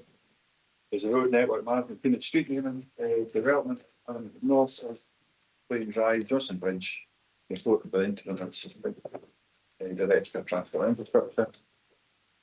Kevin Morrison. Kevin, have you got a thought for this in regards to it? Seems pretty straightforward, but just for I think it'd take a lot of your North members to get a grasp of any comment. Thank you, Kevin. Yeah, thank you, Chair. No, I've nothing further to add to the report. Thank you. Well, thank you. So, Annandale North members, if you're content with that, Callie, I think that I'm sure Gail's in the meeting too. It's in your it's Johnson Bridge in particular. We've got a recommendation there, but is it okay with that? Callie, you'll give you the first after that if you want. Yeah, I think I was the one saying I have no issue with the proposed street names. Excellent. Thank you very much. Gail? All good. All Excellent. Members of the consenting voices, that's a decision, I think. Thanks so much for your time, Kevin, again. You've seen a different forum before too long, I think. Thank you very much. Cheers. Members, so the next item is any other competent business, which is item number 12. So just make sure we recorded that as a decision. Okay, clear, we've got that, so that'd be affirmed. Item number 12. Clearly, we haven't got any other competent business, but those who can stay, please stay online and stay in the room. Just we've got to set the agenda for the next number of meetings, whatever it may be, which you want your input into that. Abby, good to start broadcast now if you want.